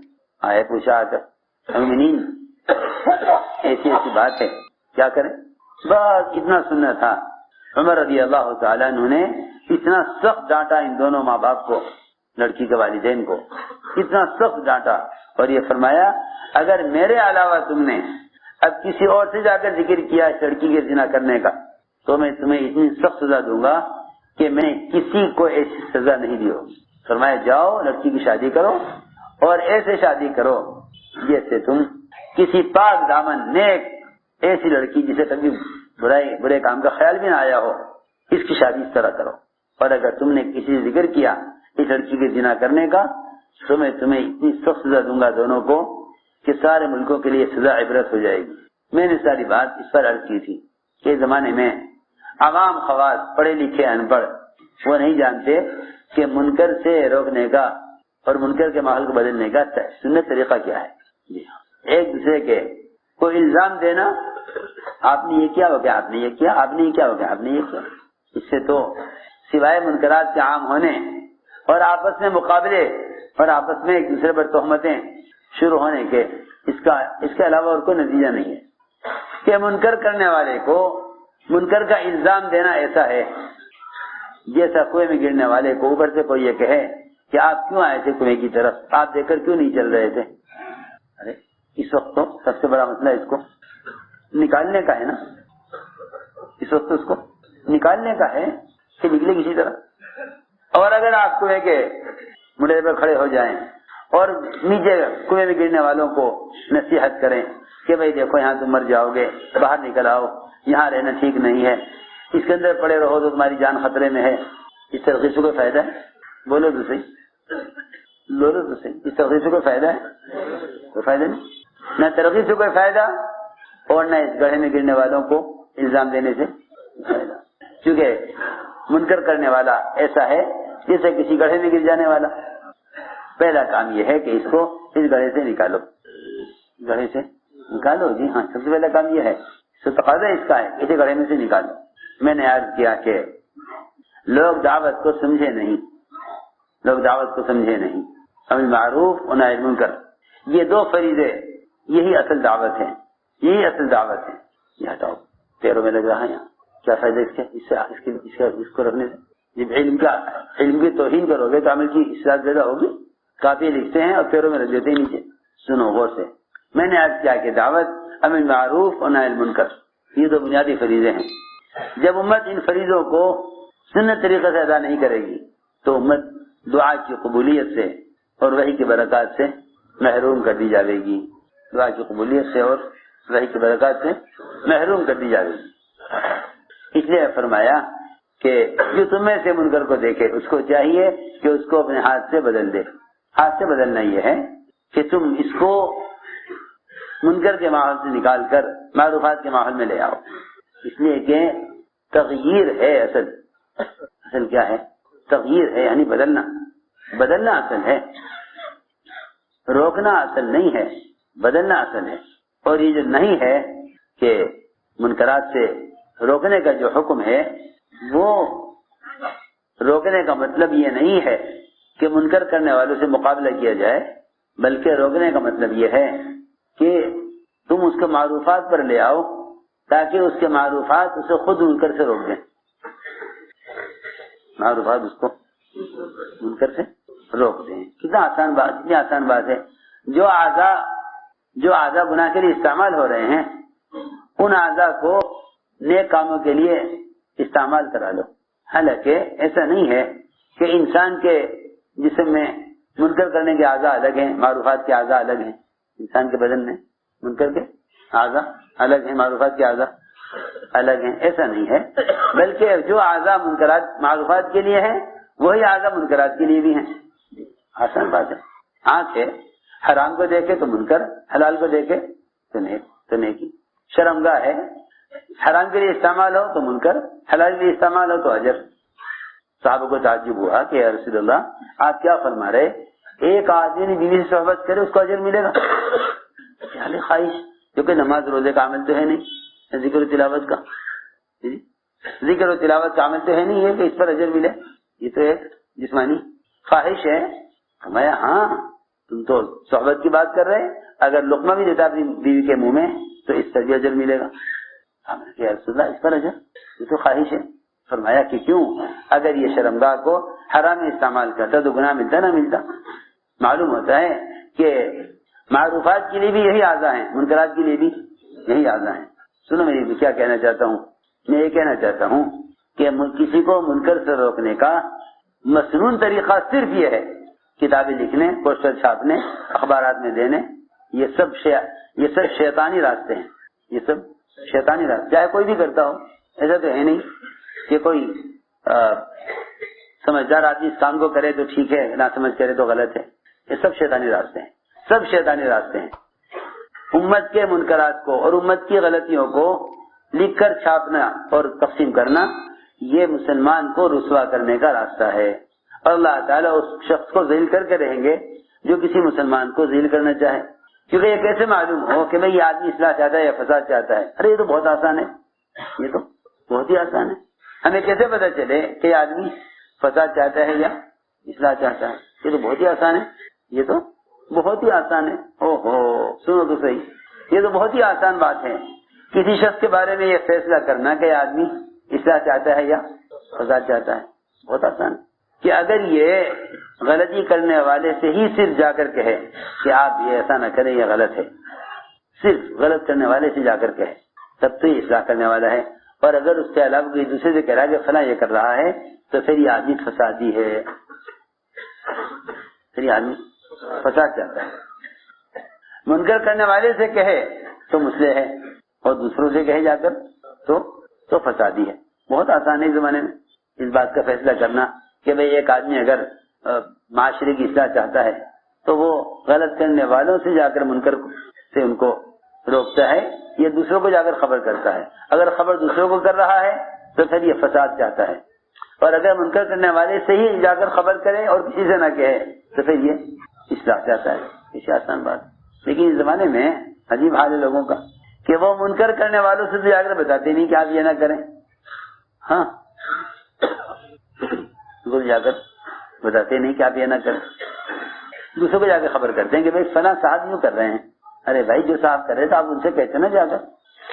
آپ تو غیبت کر کے اس زنا کرنے والے کے زنا سے زیادہ بڑے کام کے اندر مشغول ہیں، کیونکہ اللہ کے یہاں زنا کی توبہ تو ہے، غیبت کی توبہ نہیں ہے. اس نے تو گناہ کیا جس سے اللہ اس کو معاف کر دیں. زنا کیا، اللہ زنا کو معاف کر دیں گے. آپ نے زنا کی خبر کی، آپ کی معافی اللہ کے یہاں نہیں ہے. تو کیوں بھائی؟ جس گناہ کی اللہ کے یہاں معافی ہو وہ گناہ زیادہ بڑا ہے، جس گناہ کی اللہ کے یہاں معافی نہیں ہے وہ گناہ زیادہ بڑا ہے؟ بتاؤ، سوچو. جس گناہ کی اللہ کے ہاں معافی، جس گناہ کی اللہ کے ہاں معافی ہے وہ زیادہ بڑا گناہ ہے، جس گناہ کی معافی نہیں ہے وہ زیادہ بڑا ہے. سیدھی بات ہے. جس گناہ کی اللہ کے یہاں معافی نہیں وہ گناہ زیادہ بڑا ہے. اور آپ جانتے ہیں صحیح حدیث میں ہے کہ غیبت زنا سے بڑا گناہ ہے، کیونکہ زنا کی اللہ کے یہاں معافی ہے، غیبت کی معافی نہیں ہے. غیبت کی معافی نہیں ہے، وہ گناہ زیادہ بڑا ہے جس گناہ کی معافی نہیں. تو میں نے عرض کیا کہ جو اعضاء انسان کے عبادت کے لیے ہیں وہی اعضاء گناہوں کے لیے ہیں. چنانچہ منکر سے کسی کو روکنے کی مسنون شکل، مسنون طریقہ یہ ہے، سنو میری بات، کسی کو منکر سے روکنے کا مسنون طریقہ یہ ہے کہ تم اس کے اعضاء کو عمل پر استعمال کرا لو. تم اس کے اعضاء کو اس کے علاوہ اور کوئی راستہ اصلاح کا نہیں ہے. منکرات پر کتابیں چھاپنے سے اور منکرات پر بیانات کرنے سے منکرات ختم نہیں ہو سکتے. سیدھی بات. اگر کسی کو منکر سے بچانا چاہتے ہو اور منکر کے ماحول کو ختم کرنا چاہتے ہو تو ان کے اعضاء کو معروفات پر استعمال کر دو. ان کے اعضاء کو، میری بات توجہ سننی پڑے گی بہت. ان کے اعضاء کا استعمال معروفات پر لے آؤ تو جو اعضاء منکرات کر رہے تھے وہ اعضاء کیا کرنے لگیں گے؟ معروفات. جو اعضاء گناہ کے کام کر رہے تھے وہی اعضاء کام کریں گے نیکیوں کے. اس سے زیادہ بڑھ کر منکر سے روکنے کی اس سے بہتر کوئی شکل نہیں ہے، کیونکہ یہی شکل ایک سنت طریقہ ہے، یہی شکل ایک مسنون طریقہ ہے. اور سنت طریقے کا تو قیامت تک کوئی متبادل لا نہیں سکتا. سنت کا طریقہ یہی ہے، سنت کا طریقہ یہی ہے کہ منکر کرنے والوں کو معروفات پر لے آؤ، کیونکہ معروفات کے اندر منکر کے روکنے کی سب سے بڑی طاقت ہے. معروفات سے بڑھ کر منکر سے روکنے والا اور کوئی راستہ نہیں ہے. میں نے اندازہ کیا اس زمانے میں مسلمانوں کی جتنی قوت منکر سے روکنے میں لگ رہی ہے اتنی قوت معروفات پر لانے میں نہیں لگ رہی. اور یہ الزام دینا کہ تبلیغ والے معروفات کا حکم کرتے ہیں منکر سے نہیں روکتے، حالانکہ دونوں کام برابر ہیں. انہیں پتہ ہی نہیں ہے بیچاروں کو کہ معروفات پر لانا ہی منکر سے روکنے کا واحد طریقہ ہے. منکر سے روکنے کے لیے منکر سے روکنا شرط نہیں ہے. ہاں، منکر سے باز آنا مقصود ہے. یہ منکر کرنے سے باز آ جائے یہ مقصود ہے. منکر کرنے والا منکر کے کرنے سے باز آ جائے، منکر کرنے والا منکر کے کرنے سے باز آ جائے یہ مقصود ہے. روکنا مقصود نہیں ہے، اس کا باز آ جانا مقصود ہے. وہ کیسے؟ کہ منکرات لوگوں کو محبوب ہو گئے ہیں، منکرات لوگوں کو محبوب ہو گئے. آپ اس کے محبوب جس کو برا کہیں گے وہ مقابل پر آ جائے گا. تو کیا کریں کہ اس کو اگر منکر سے بچانا چاہتے ہو تو اس کے اعضاء کو معروفات پر لے آؤ. کسی آسان بات کہ منکر کرنے والے کے پاس جاؤ اور اس کو محبت سے سمجھا کر اس کو منکر کے ماحول سے نکال لاؤ اور اسے لا کر مسجد میں اس سے نماز ادا کروا دو. کیونکہ اللہ کا فیصلہ ہے قرآن میں کہ نماز ہی ایک ایسا عمل ہے جو تمام منکرات سے روک دے گا. کیوں بھائی؟ یہ تو نہیں ملتا کہ منکرات پر بیانات ہوں تو منکر سے رک جائے گا. یہ ضرور ملتا ہے کہ معروفات پر آ جانا منکرات سے روک دے گا. منصوص ہے، یہ بات منصوص ہے، قرآن میں ہے کہ معروفات کے اندر منکرات سے روکنے کی قوت ہے. معروفات میں منکرات سے روکنے کی قوت ہے، لیکن لوگ منکر کرنے والوں کو منکر سے روکنے پر جو طاقت لگا رہے ہیں اس کی آدھی قوت بھی معروفات پر لانے کے لیے صرف نہیں ہو رہی. اس لیے ماحول بگاڑ کی طرف جا رہا ہے. لوگ بیچارے سمجھتے ہیں کہ انہیں بیچاروں کو منکرات کی خبر نہیں اس لیے کر رہے ہیں تو لوگ منکرات کے بیان کرنے لگے. کیا کرنے لگے؟ منکرات کے بیان کرنے لگے. حالانکہ امت میں بے دینی جہالت کی وجہ سے نہیں ہے، امت میں بے دینی علم کے باوجود ہے. آپ دیکھیں بے شمار حدیثیں ملیں گی. ایک صحابی نے عرض کیا کہ فلاں آدمی چوری کرتا ہے، نماز پڑھتا ہے، فرمایا نماز چوری سے روک دے گی. ایک چور سے چوری ہو گئی، آپ نے کہا مسجد کے ستون سے باندھ دو، چور کو مسجد کے ستون سے باندھ دو. عمل کے ماحول میں رہنا اس کے دل میں چوری کی نفرت پیدا کر دے گا. اس کے دل میں چوری کی نفرت. میں نے ساری بات یہ سمجھانے کے لیے عرض کیا تھا کہ اصل دعوت ہے، اور دعوت یہ نہیں کہ آپ کسی بھی طریقے سے دعوت دیں، ہرگز نہیں. یہ اس زمانے کی غلط سوچ ہے کہ دعوت کا کوئی مخصوص طریقہ نہیں ہے اور دعوت کوئی متعین طریقہ نہیں ہے. ہر زمانے کے اعتبار سے دعوت کا کام زمانے کے اعتبار سے ایسا نہیں ہے، بلکہ دعوت کی حقیقت کو سمجھنے کے لیے ہمیں پلٹ کر سب کو اجتماعی طور پر صحابہ کرام کے زمانے کی طرف اور محمد صلی اللہ علیہ وسلم کے طریقہ محنت کی طرف جانا پڑے گا. اس کے علاوہ کوئی راستہ نہیں ہے، اس کے علاوہ کوئی راستہ نہیں، اس کے علاوہ کوئی راستہ نہیں ہے. یہ نہیں کہہ سکتے کہ میں آج زمانے کے اعتبار سے اس وقت جو طریقہ ہو وہ اختیار کر لو. یہ تو حماقت کی سوچ ہے کہ وہ اس زمانے کا طریقہ تھا، یہ زمانے کا طریقہ ہے. بالکل نہیں، بالکل نہیں. دعوت کا تو قیامت تک وہی طریقہ رہے گا جو طریقہ محمد صلی اللہ علیہ وسلم اور آپ کے صحابہ کا رہا ہے. لوگ کہتے ہیں تو دین مقصود ہے. کیا مقصود ہے؟ لوگ کیا کہتے ہیں؟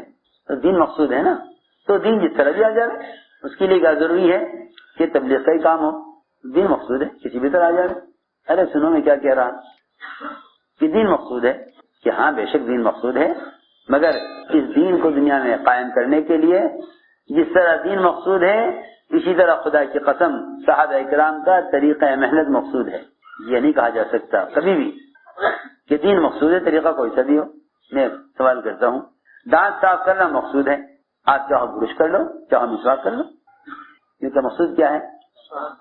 دانت صاف کرنا مقصود ہے، چاہو برش کر لو چاہو مسواک کر لو.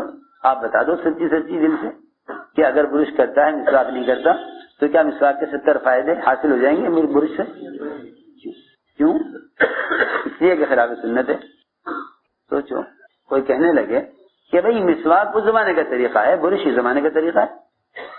مسواک اس زمانے کا طریقہ ہے اور برش اس زمانے کا. برش بھی مسواک کی طرح، برش مسواک کی طرح ہے، مسواک بھی برش کی طرح ہے.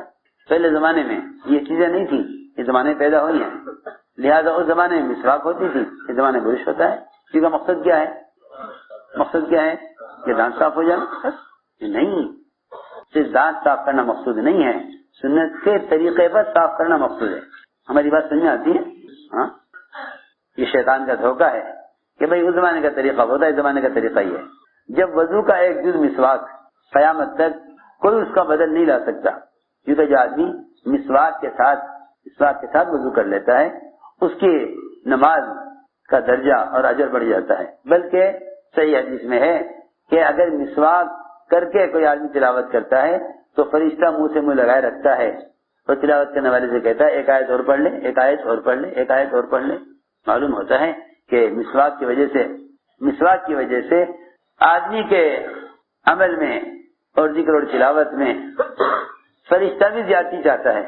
تو میں نے عرض کیا کہ وضو کا ایک جز مسواک جس کے بغیر وضو ہو سکتا ہے، جس کے بغیر وضو ہو سکتا ہے. اگر کوئی آدمی وضو کر رہا ہے مسواک نہیں ہے تو فرمایا کہ ہاں کم سے کم دانتوں پر انگلی پھیر لے، لیکن وضو ہو جائے گا، نماز ہو جائے گی. تو اب سوچنے کی بات یہ ہے کہ جو مسواک جو وضو میں فرض اور واجب نہیں ہے، سنت ہے، جب اس سنت مسواک کا قیامت تک کوئی بدل نہیں لا سکتا، قیامت تک کوئی اس کا بدل نہیں لا سکتا، تو اس کام کے لیے جو کو بھیجا گیا ہے دعوت اللہ، اس کے طریقے کا متبادل کیسے ہو سکتا ہے؟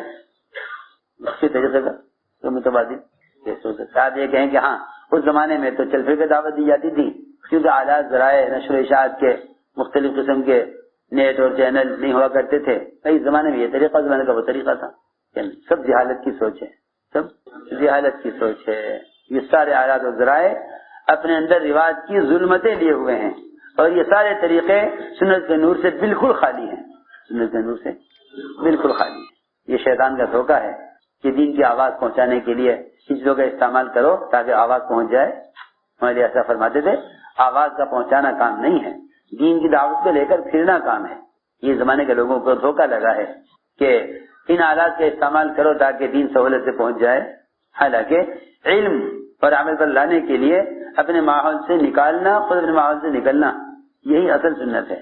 یہ اصل سنت ہے کہ علم پہنچانے کے لیے بھی اپنے ماحول سے نکلو اور علم سیکھنے کے لیے بھی اپنے ماحول. ایک صاحب نے لکھا ہے تمہارے کو خط کہ مجھے علم لکھ کر بھیج دیجیے مدینے سے، مجھے علم لکھ کر بھیج دیجیے. تمہارے نے جواب میں لکھا علم لکھ کر بھیجنے کی چیز نہیں ہے، علم لکھ کر بھیجنے کی چیز.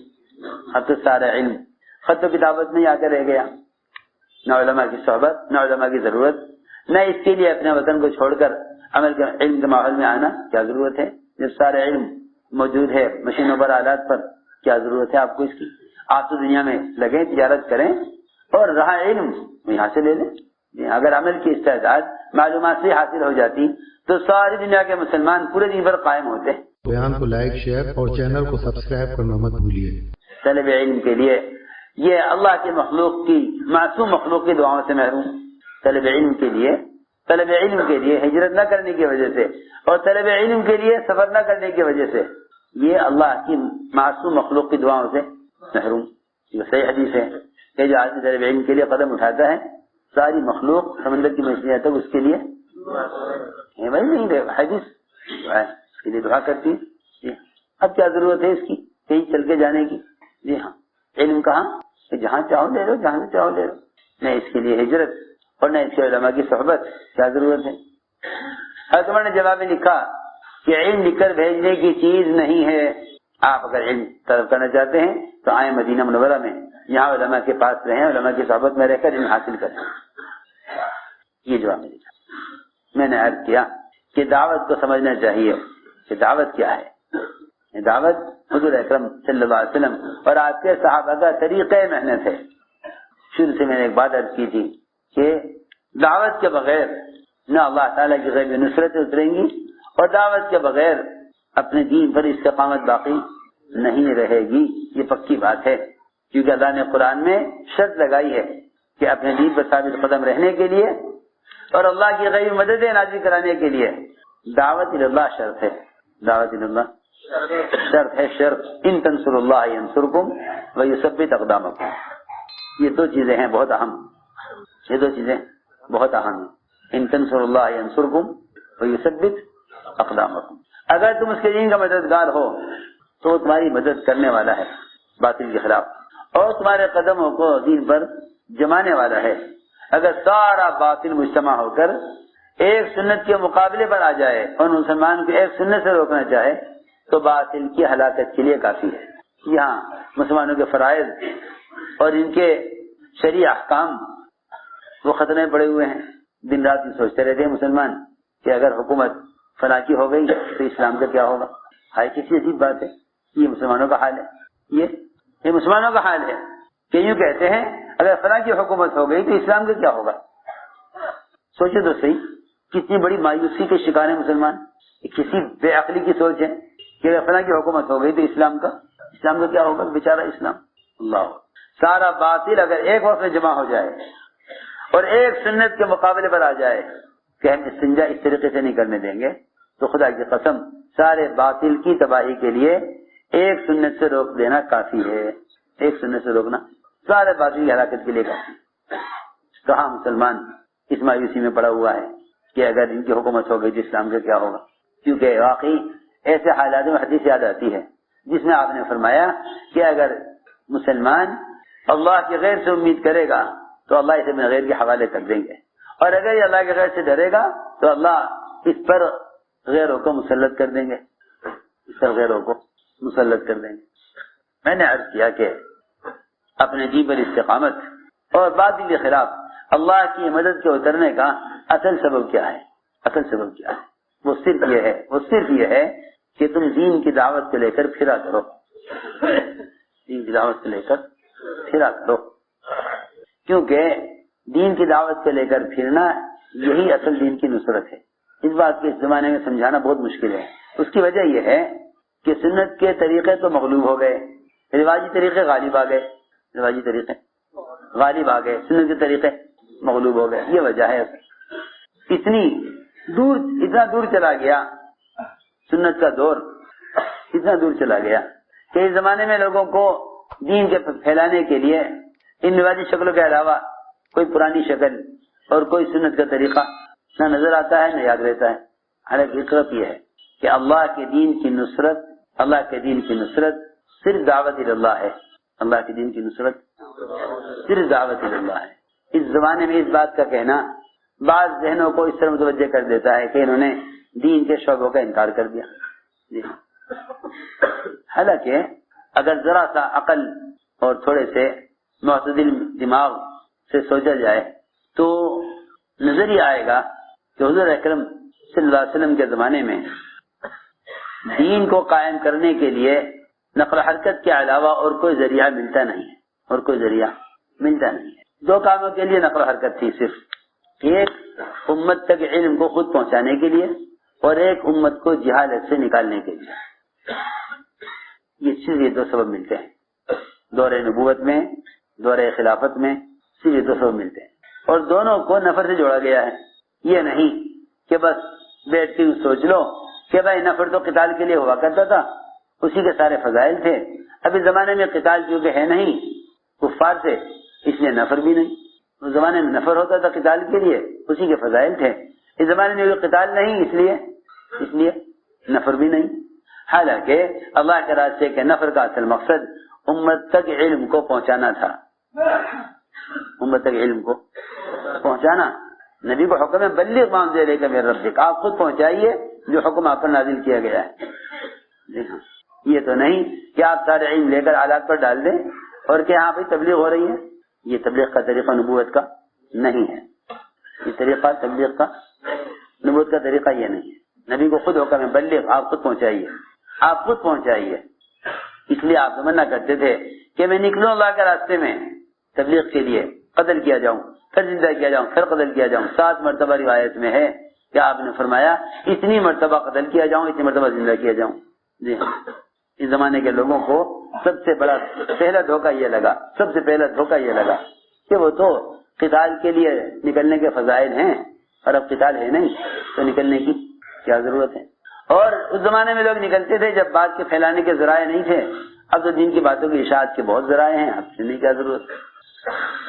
حالانکہ آلات کے استعمال مجاہدہ نہیں، بدن کا استعمال مجاہدہ ہے۔ سمجھو ارے بھائی ادھر دیکھو میری طرف، آلات کا استعمال مجاہدہ نہیں، بدن کا استعمال مجاہدہ ہے، چاہے وہ دعوت ہو یا عبادت ہو، چاہے دعوت ہو یا عبادت ہو، دونوں میں بدن کا استعمال اصل ہے، کیونکہ عملی سرمایہ انسان کے اعضاء ہیں، عملی سرمایہ انسان کے اعضاء عملی سرمایہ ہیں۔ خارجی چیزوں کے استعمال سے خدا کی قسم عمل کی استعداد پیدا نہیں ہوگی، یہ پکی بات ہے۔ خارجی چیزوں کے استعمال سے عمل کی استعداد پیدا نہیں ہوگی، بلکہ استعداد ہے وہ بھی ختم ہو جائے گی۔ جی ہاں، عمل کی استعداد ہے وہ بھی ختم ہو جائے گی، کیونکہ جتنے بھی تعیش کے نقشے ہیں وہ انسان کے جسم کی قوت کو کمزور کر دیتے ہیں، تو سب جانتے ہیں۔ ڈاکٹر یہ کہتے ہیں کہ آپ صبح کو ٹہلا کریں اور آپ دھوپ میں رہا کریں، دھوپ میں رہیں گے تو آپ کے جسم میں وٹامن ڈی باقی رہے گا، ورنہ آپ کی ہڈیاں کمزور ہو جائیں گی۔ پتہ نہیں کیا کیا ڈاکٹر تو خود کہتے ہیں کہ آپ مشقت کے کام کریں۔ جی ہاں، دیکھو تو صحیح، جب جسم کا تقاضا مشقت کے بغیر اور جسمانی قوت مشقت کے بغیر نہیں حاصل ہو سکتی تو عمل کی استعداد مجاہدے کے بغیر کیسے حاصل ہو جائے گی؟ تو لوگ بیچارے خاص چیزوں کے استعمال کو سمجھتے ہیں یہ زمانے کا تبلیغ کا طریقہ ہے، وہ زمانے کے تبلیغ کا طریقہ تھا۔ یہ میں عرض کرنا چاہتا ہوں، بس چند چیزوں میں ذہن آدمی کا محدود ہو گیا ہے۔ اب اگر یہ کہہ دیا جائے کہ نقل و حرکت ہی اسلام کے قائم ہونے کا اور اس ذات کے رکنے کا اصل ذریعہ ہے، تو یہ کہیں گے دیکھو بھائی تبلیغ والوں نے یہ کہنا شروع کر دیا۔ ارے تبلیغ والوں کو کیا کہنا، حضرت اسامہ کی جماعت کو ابوبکر روانہ کرنے پر اڑ گئے، کسی کی رائے نہیں، کسی کی رائے نہیں۔ حضرت عمر نے کہا کہ آپ جماعت کو روانہ مت کریں، کہا کیوں؟ اس وقت کے حالات ٹھیک نہیں ہیں، ذرا انتظار کریں، مدینے کی حفاظت مقدم ہے۔ حضرت بکر نے فرمایا نہیں، میں تو جماعت ابھی روانہ کروں گا۔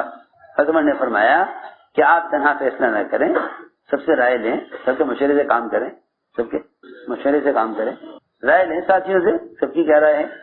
حضرت عمر فرمایا کسی کی رائے نہیں ہے اور ہماری بھی رائے نہیں ہے کہ اس وقت جماعت روانہ کی جائے۔ حضرت بکر نے فرمایا کہ عمر اللہ کے حکم میں مشورہ نہیں ہے، اللہ کے حکم میں مشورہ نہیں ہے، یہ جماعت ابھی جائے گی۔ روایت میں ہے جہاں جہاں سے اسامہ کی جماعت گزرتی تھی وہاں کے مرتدین اسلام میں واپس آ جاتے تھے۔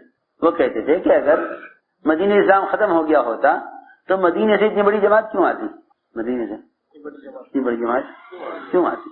معلوم ہوتا ہے کہ اسلام قائم ہے، دیکھو اتنی بڑی جماعت آئی۔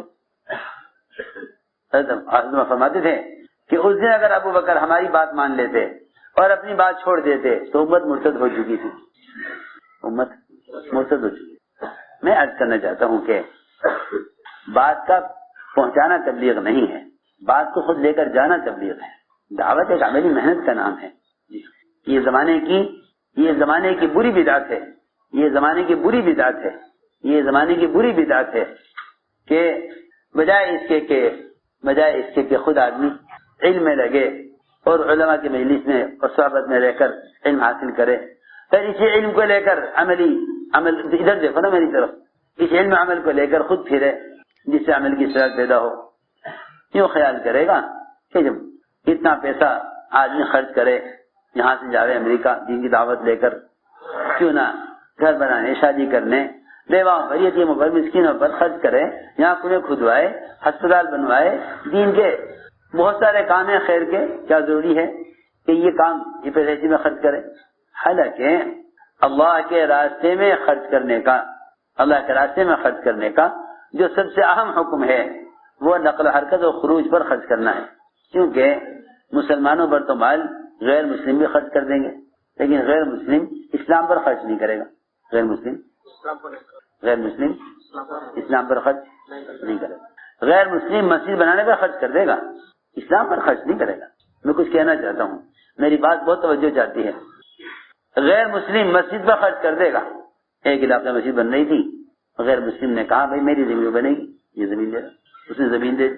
پھر آیا کہ نہیں دی، یہ تو بڑا نیک کام ہے، اچھا کام ہے، لوہا سیمنٹ پتھر سب میں دوں گا. لوگوں نے کہا بھائی یہ تو ممکن نہیں ہے. کس نے کہا نہیں تو نیک کام ہے. بہرحال اس مشرک کا، غیر مسلم کا جذبہ کہ مسجد ہم بنوائیں گے، یہ دین کی نصرت، اسلام کی نصرت نہیں ہے. غربا پر سردیوں میں کمبل تقسیم کرا دینا اور گرمیوں میں سننے پائیں گے انتظام کر دینا، کہیں کنواں کھدوا دینا، یہ سب مسلمان کی نصرت ہے، اسلام کی نصرت نہیں. یہ سب مسلمان کی نصرت ہے، اسلام کی نصرت نہیں. اس زمانے کے مسلمانوں کو یہ سب سے بڑا دھوکہ لگا کہ خیر کے کاموں میں، مسلمانوں کی ضروریات میں مال خرچ کرو، بس یہ مال خرچ کرنے میں یہی اللہ کا راستہ ہے، یہی اللہ کا راستہ ہے، یہ اللہ کے راستے میں خرچ کر رہے. حالانکہ میں یقین سے کہہ سکتا ہوں کہ خیر کی راہوں میں مال خرچ کرنے سے ہدایت نہ ملے گی. خیر کی راہوں میں مال خرچ کرنے سے ہدایت نہ ملے گی. کیوں؟ اس لیے کہ ہدایت کا ملنا تو علم کا حاصل کرنا ہے. خیر کی راہ میں مال خرچ کرنے سے ثواب مل سکتا ہے. یہ وجہ ہے کہ بہت سے مالدار علم سے بالکل جاہل اور عمل سے بالکل غافل، وہ سمجھتے ہیں کہ ہمارا اتنا مال خیر کی راہ میں خرچ کر دینا بس یہ ہمارے عمل کا بدل ہے. آپ سوچئے ایک آدمی مسجد بنوا دے، نماز نہ پڑھے، کیا اس کو مسجد کا بنا دینا اور 1000 آدمیوں کا نماز پڑھ لینا اس کو نماز چھوڑنے کا عذاب سے بچا لے گا؟ کیوں بھائی؟ اس سے لوگوں کے نماز کے انتظام تو کر رہا ہوں نا. اللہ تعالیٰ میرے اس مال خرچ کرنے پر یا میرے مسلمانوں کے لیے مسجد بنانے پر مجھے نماز کی چھوڑنے کا عذاب سے بچا دے گا؟ ہو ہی نہیں سکتا، یہ ممکن ہی نہیں ہے. تو جب مسجد جیسا نیک عمل نماز چھوڑنے کے عذاب سے نہیں بچا سکتا، تو جو دوسرے مال خرچ کرنے کے راستے ہیں، بیواؤں پر، یتیموں پر، مسکینوں پر، یتیم خانہ تعمیر کرانے پر، مفت کا ہسپتال مسلمانوں کے لیے بنا دینے پر، یہ سارے جتنے بھی صفائی کام ہیں مسلمانوں کی ضرورت کے لیے، ان ساری ضروریات میں خرچ کر دینا، یہ آدمیوں کو دیندار کیسے بنا سکتے ہیں؟ بہت آسان سی بات ہے. اس پر اجر مل سکتا ہے بشرطے کہ مخلص ہو. دوسری بات یہ بھی ہے کہ ان ساری چیزوں پر آخرت میں اجر جو ملے گا وہ عمل کی وجہ سے ملے گا، ورنہ اللہ تعالیٰ ایسے مسلمانوں کو جو عمل سے غافل ہوں اور خیر کا وہ مال خرچ کریں، ایسے مسلمانوں کو غیروں کی طرح دنیا میں دے کر نمٹائیں گے.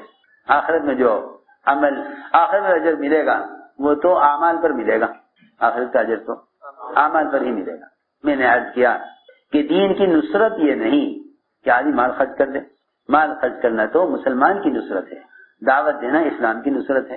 آپ میری بات کو توجہ سے سنیں. مال خرچ کرنا مسلمان کی نصرت ہے، مال خرچ کر دینا مسلمان کی نصرت ہے، اور دعوت دینا اسلام کی نصرت ہے. جی ہاں، مال خرچ کرنا اسلام کی نصرت نہیں ہے. مال خرچ کرنا اسلام کی نصرت نہیں ہے. کیوں؟ اسلام کوئی فقیر ہے؟ اسلام فقیر ہے؟ اسلام تو سارے ادیان کا بادشاہ ہے. اسلام تو سارے ادیان پر بادشاہ ہے. اسلام فقیر ہے کہ آپ اسلام پر مال خرچ کریں؟ اسلام کا تو اللہ اکبر 4 شعبے ہیں، چار بنیادی فرائض ہیں. 4 بنیادی فرائض ہیں: نماز اور روزہ، حج اور زکات. نماز اور روزہ، حج اور زکات.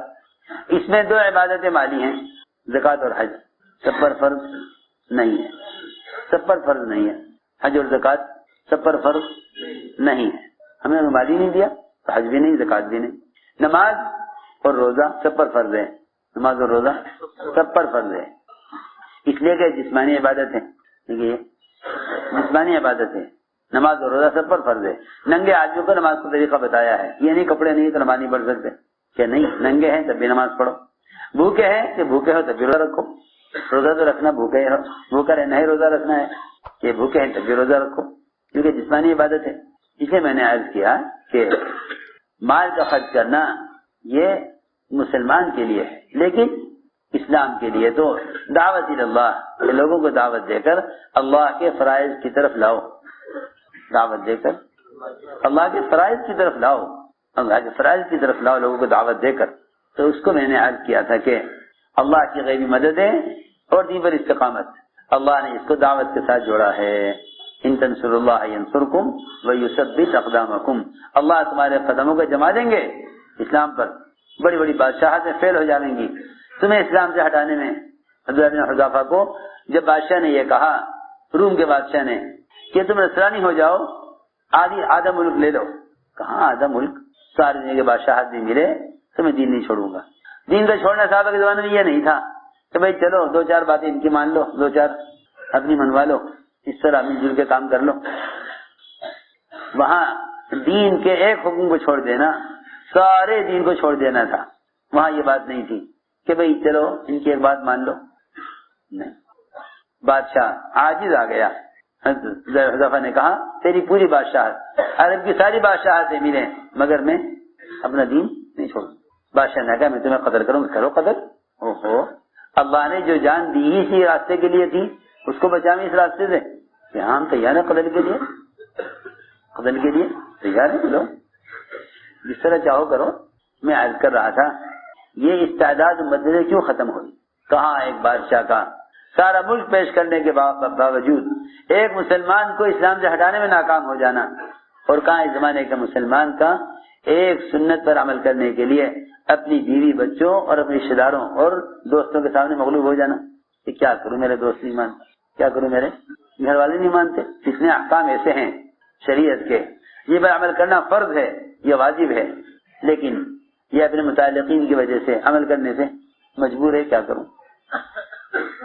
میں اس لیے عرض کر رہا ہوں کہ اللہ نے دعوت میں یہ غیبی نصرت رکھی ہے کہ اللہ تعالی دعوت دینے والے کو باطل کے مقابلے میں دین پر جمائیں گے، اور باطل کو مغلوب کرنے کے لیے غیبی مدد لاویں گے، باطل کو مغلوب کرنے کے لیے غیبی مدد لاویں گے۔ بشر جی کو مت دعوت پر آ جائے، بشر جی کو مت دعوت پر آ جائے۔ دعوت نقل و حرکت کا نام ہے، دعوت کسی اخبار کا نام دعوت رکھنا دعوت نہیں ہے، نقل و حرکت کا نام دعوت ہے، خود جا کر دعوت دو، یہی اصل ہے، تو یہی اصل ہے، اس کا کوئی متبادل نہیں ہے۔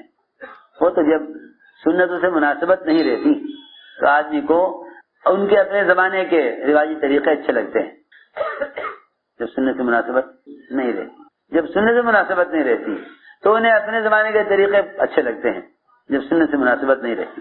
اس لیے دوستو عزیزوں، سنت یہی ہے، سنت یہی ہے کہ اپنے دین کی دعوت کو لے کر پھرو۔ اس لیے کہ مسلمان عمل کو لے کر نہیں پھرے گا، اے بھائی سو رہے یہاں بیٹھ، اگر مسلمان عمل کو لے کر نہیں پھرے گا، اگر مسلمان عمل کو لے کر نہیں پھرے گا تو گویا عملی دین پیش نہیں کر سکتا۔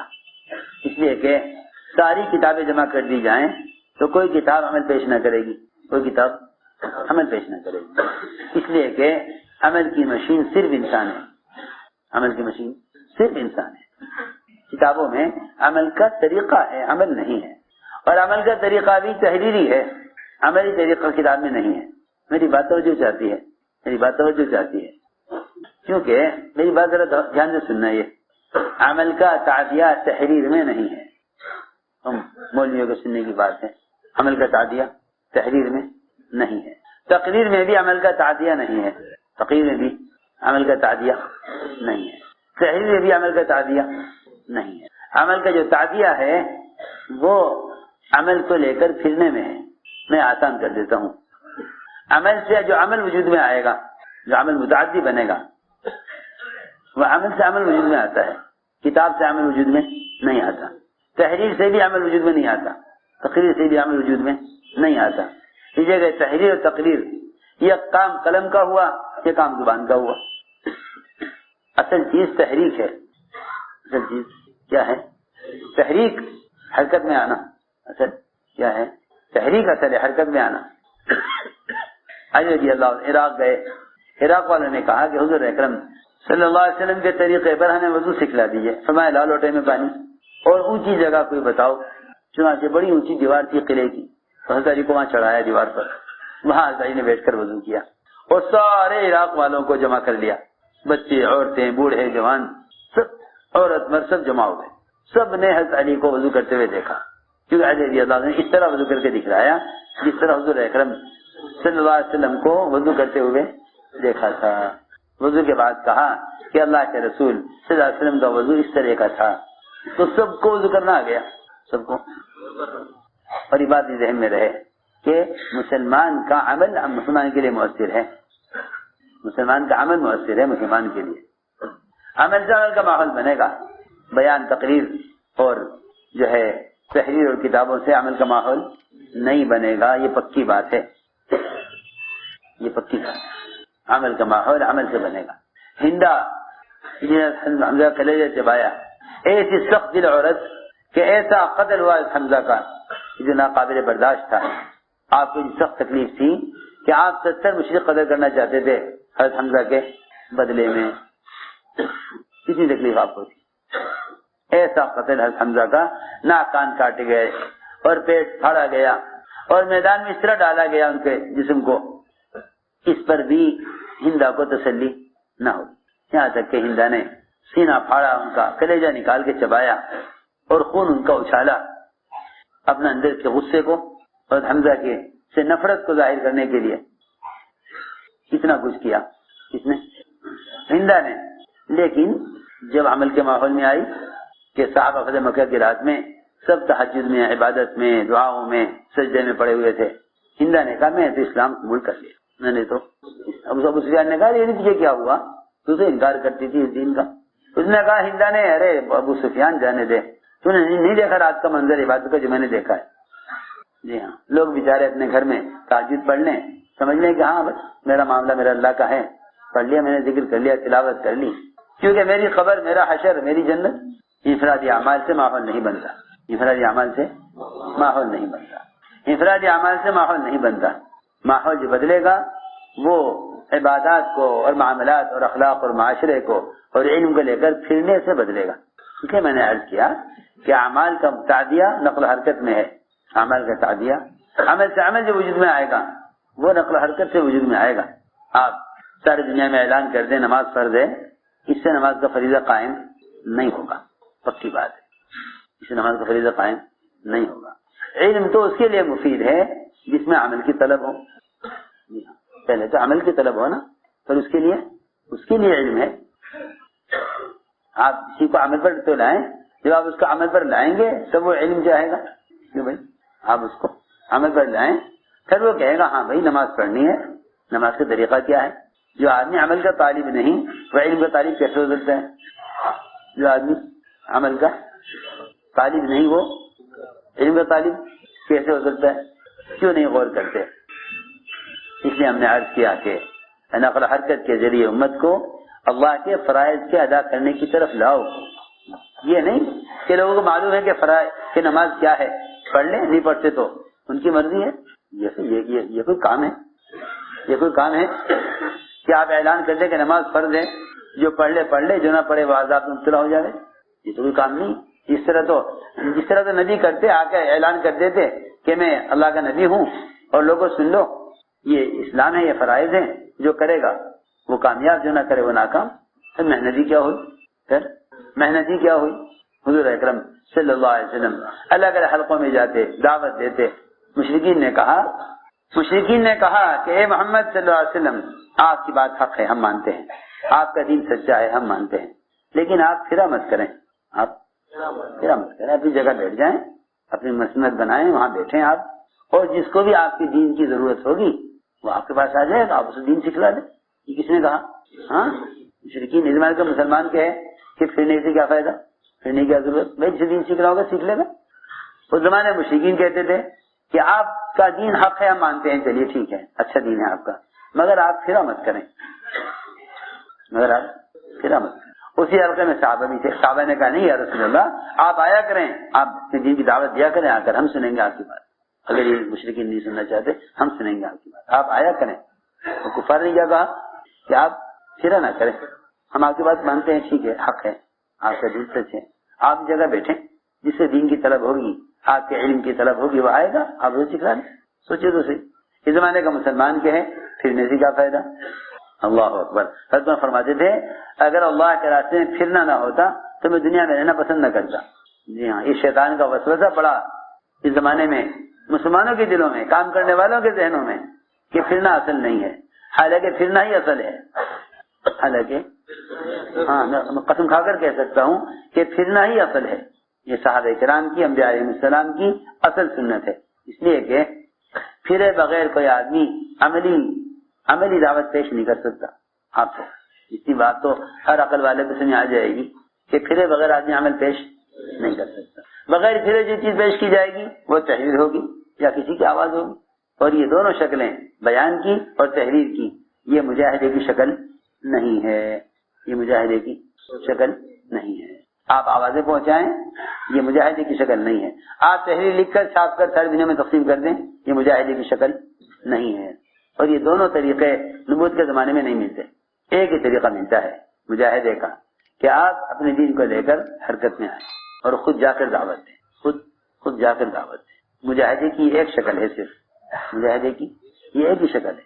اپنے ماحول سے نکلنا، اپنی مرغوبات معلوفات سے نکلنا، اپنی ذات سے جان مال خرچ کر کے اپنے وطن کو چھوڑ کر دین کی دعوت کو لے کر پھرنا، بس یہی ایک مسنون شکل ہے.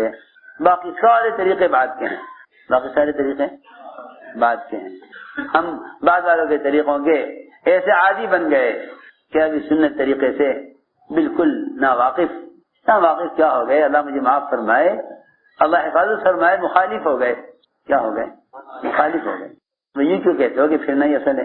ارے کیوں نہیں صحابہ کے زمانے پر غور کرتے، کیوں نہیں صحابہ کے زمانے پر غور کرتے؟ اس لیے دوستو عزیزوں، اس کا عزم کرو کہ انشاءاللہ اپنی ذات سے ہم خود پورے دین پر چلیں اور دوسروں کو دین پر لانے کے لیے نقل و حرکت پر آئیں.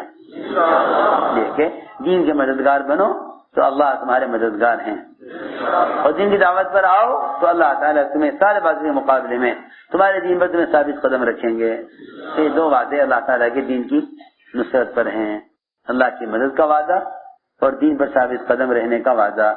اس کے لیے ہمت فرماؤ اور قدم اٹھاؤ اور سمجھ کر کھڑے ہو. ایسا نہیں ہے کہ کوئی خروج اور نقل حرکت کوئی خیالی چیز ہے، یہ نہیں، ہدایت کا اور تربیت کا ضابطہ ہے. ارادے فرماؤ، نیتیں فرماؤ اور اپنے آپ کو جو علماء سال لگائے ہوئے ہیں وہ عرب کے سال کے بنا آپ کو پیش کریں، عرب کے سال کے لیے بنا آپ کو پیش کریں. جو علماء سال کے لیے ہیں وہ سال پیش کریں. جو 4 ماہ لگائے ہوئے ہیں وہ ملکوں کے لیے کھلے خرچ کے ساتھ اپنے آپ کو پیش کریں. میرے محترم دوستوں، بزرگوں، عزیز، بیان آپ کو پسند آیا ہو تو بیان کو لائک، شیئر اور چینل کو سبسکرائب کرنا مت بھولیے. کمنٹس میں اپنی رائے کا اظہار ضرور کیجیے.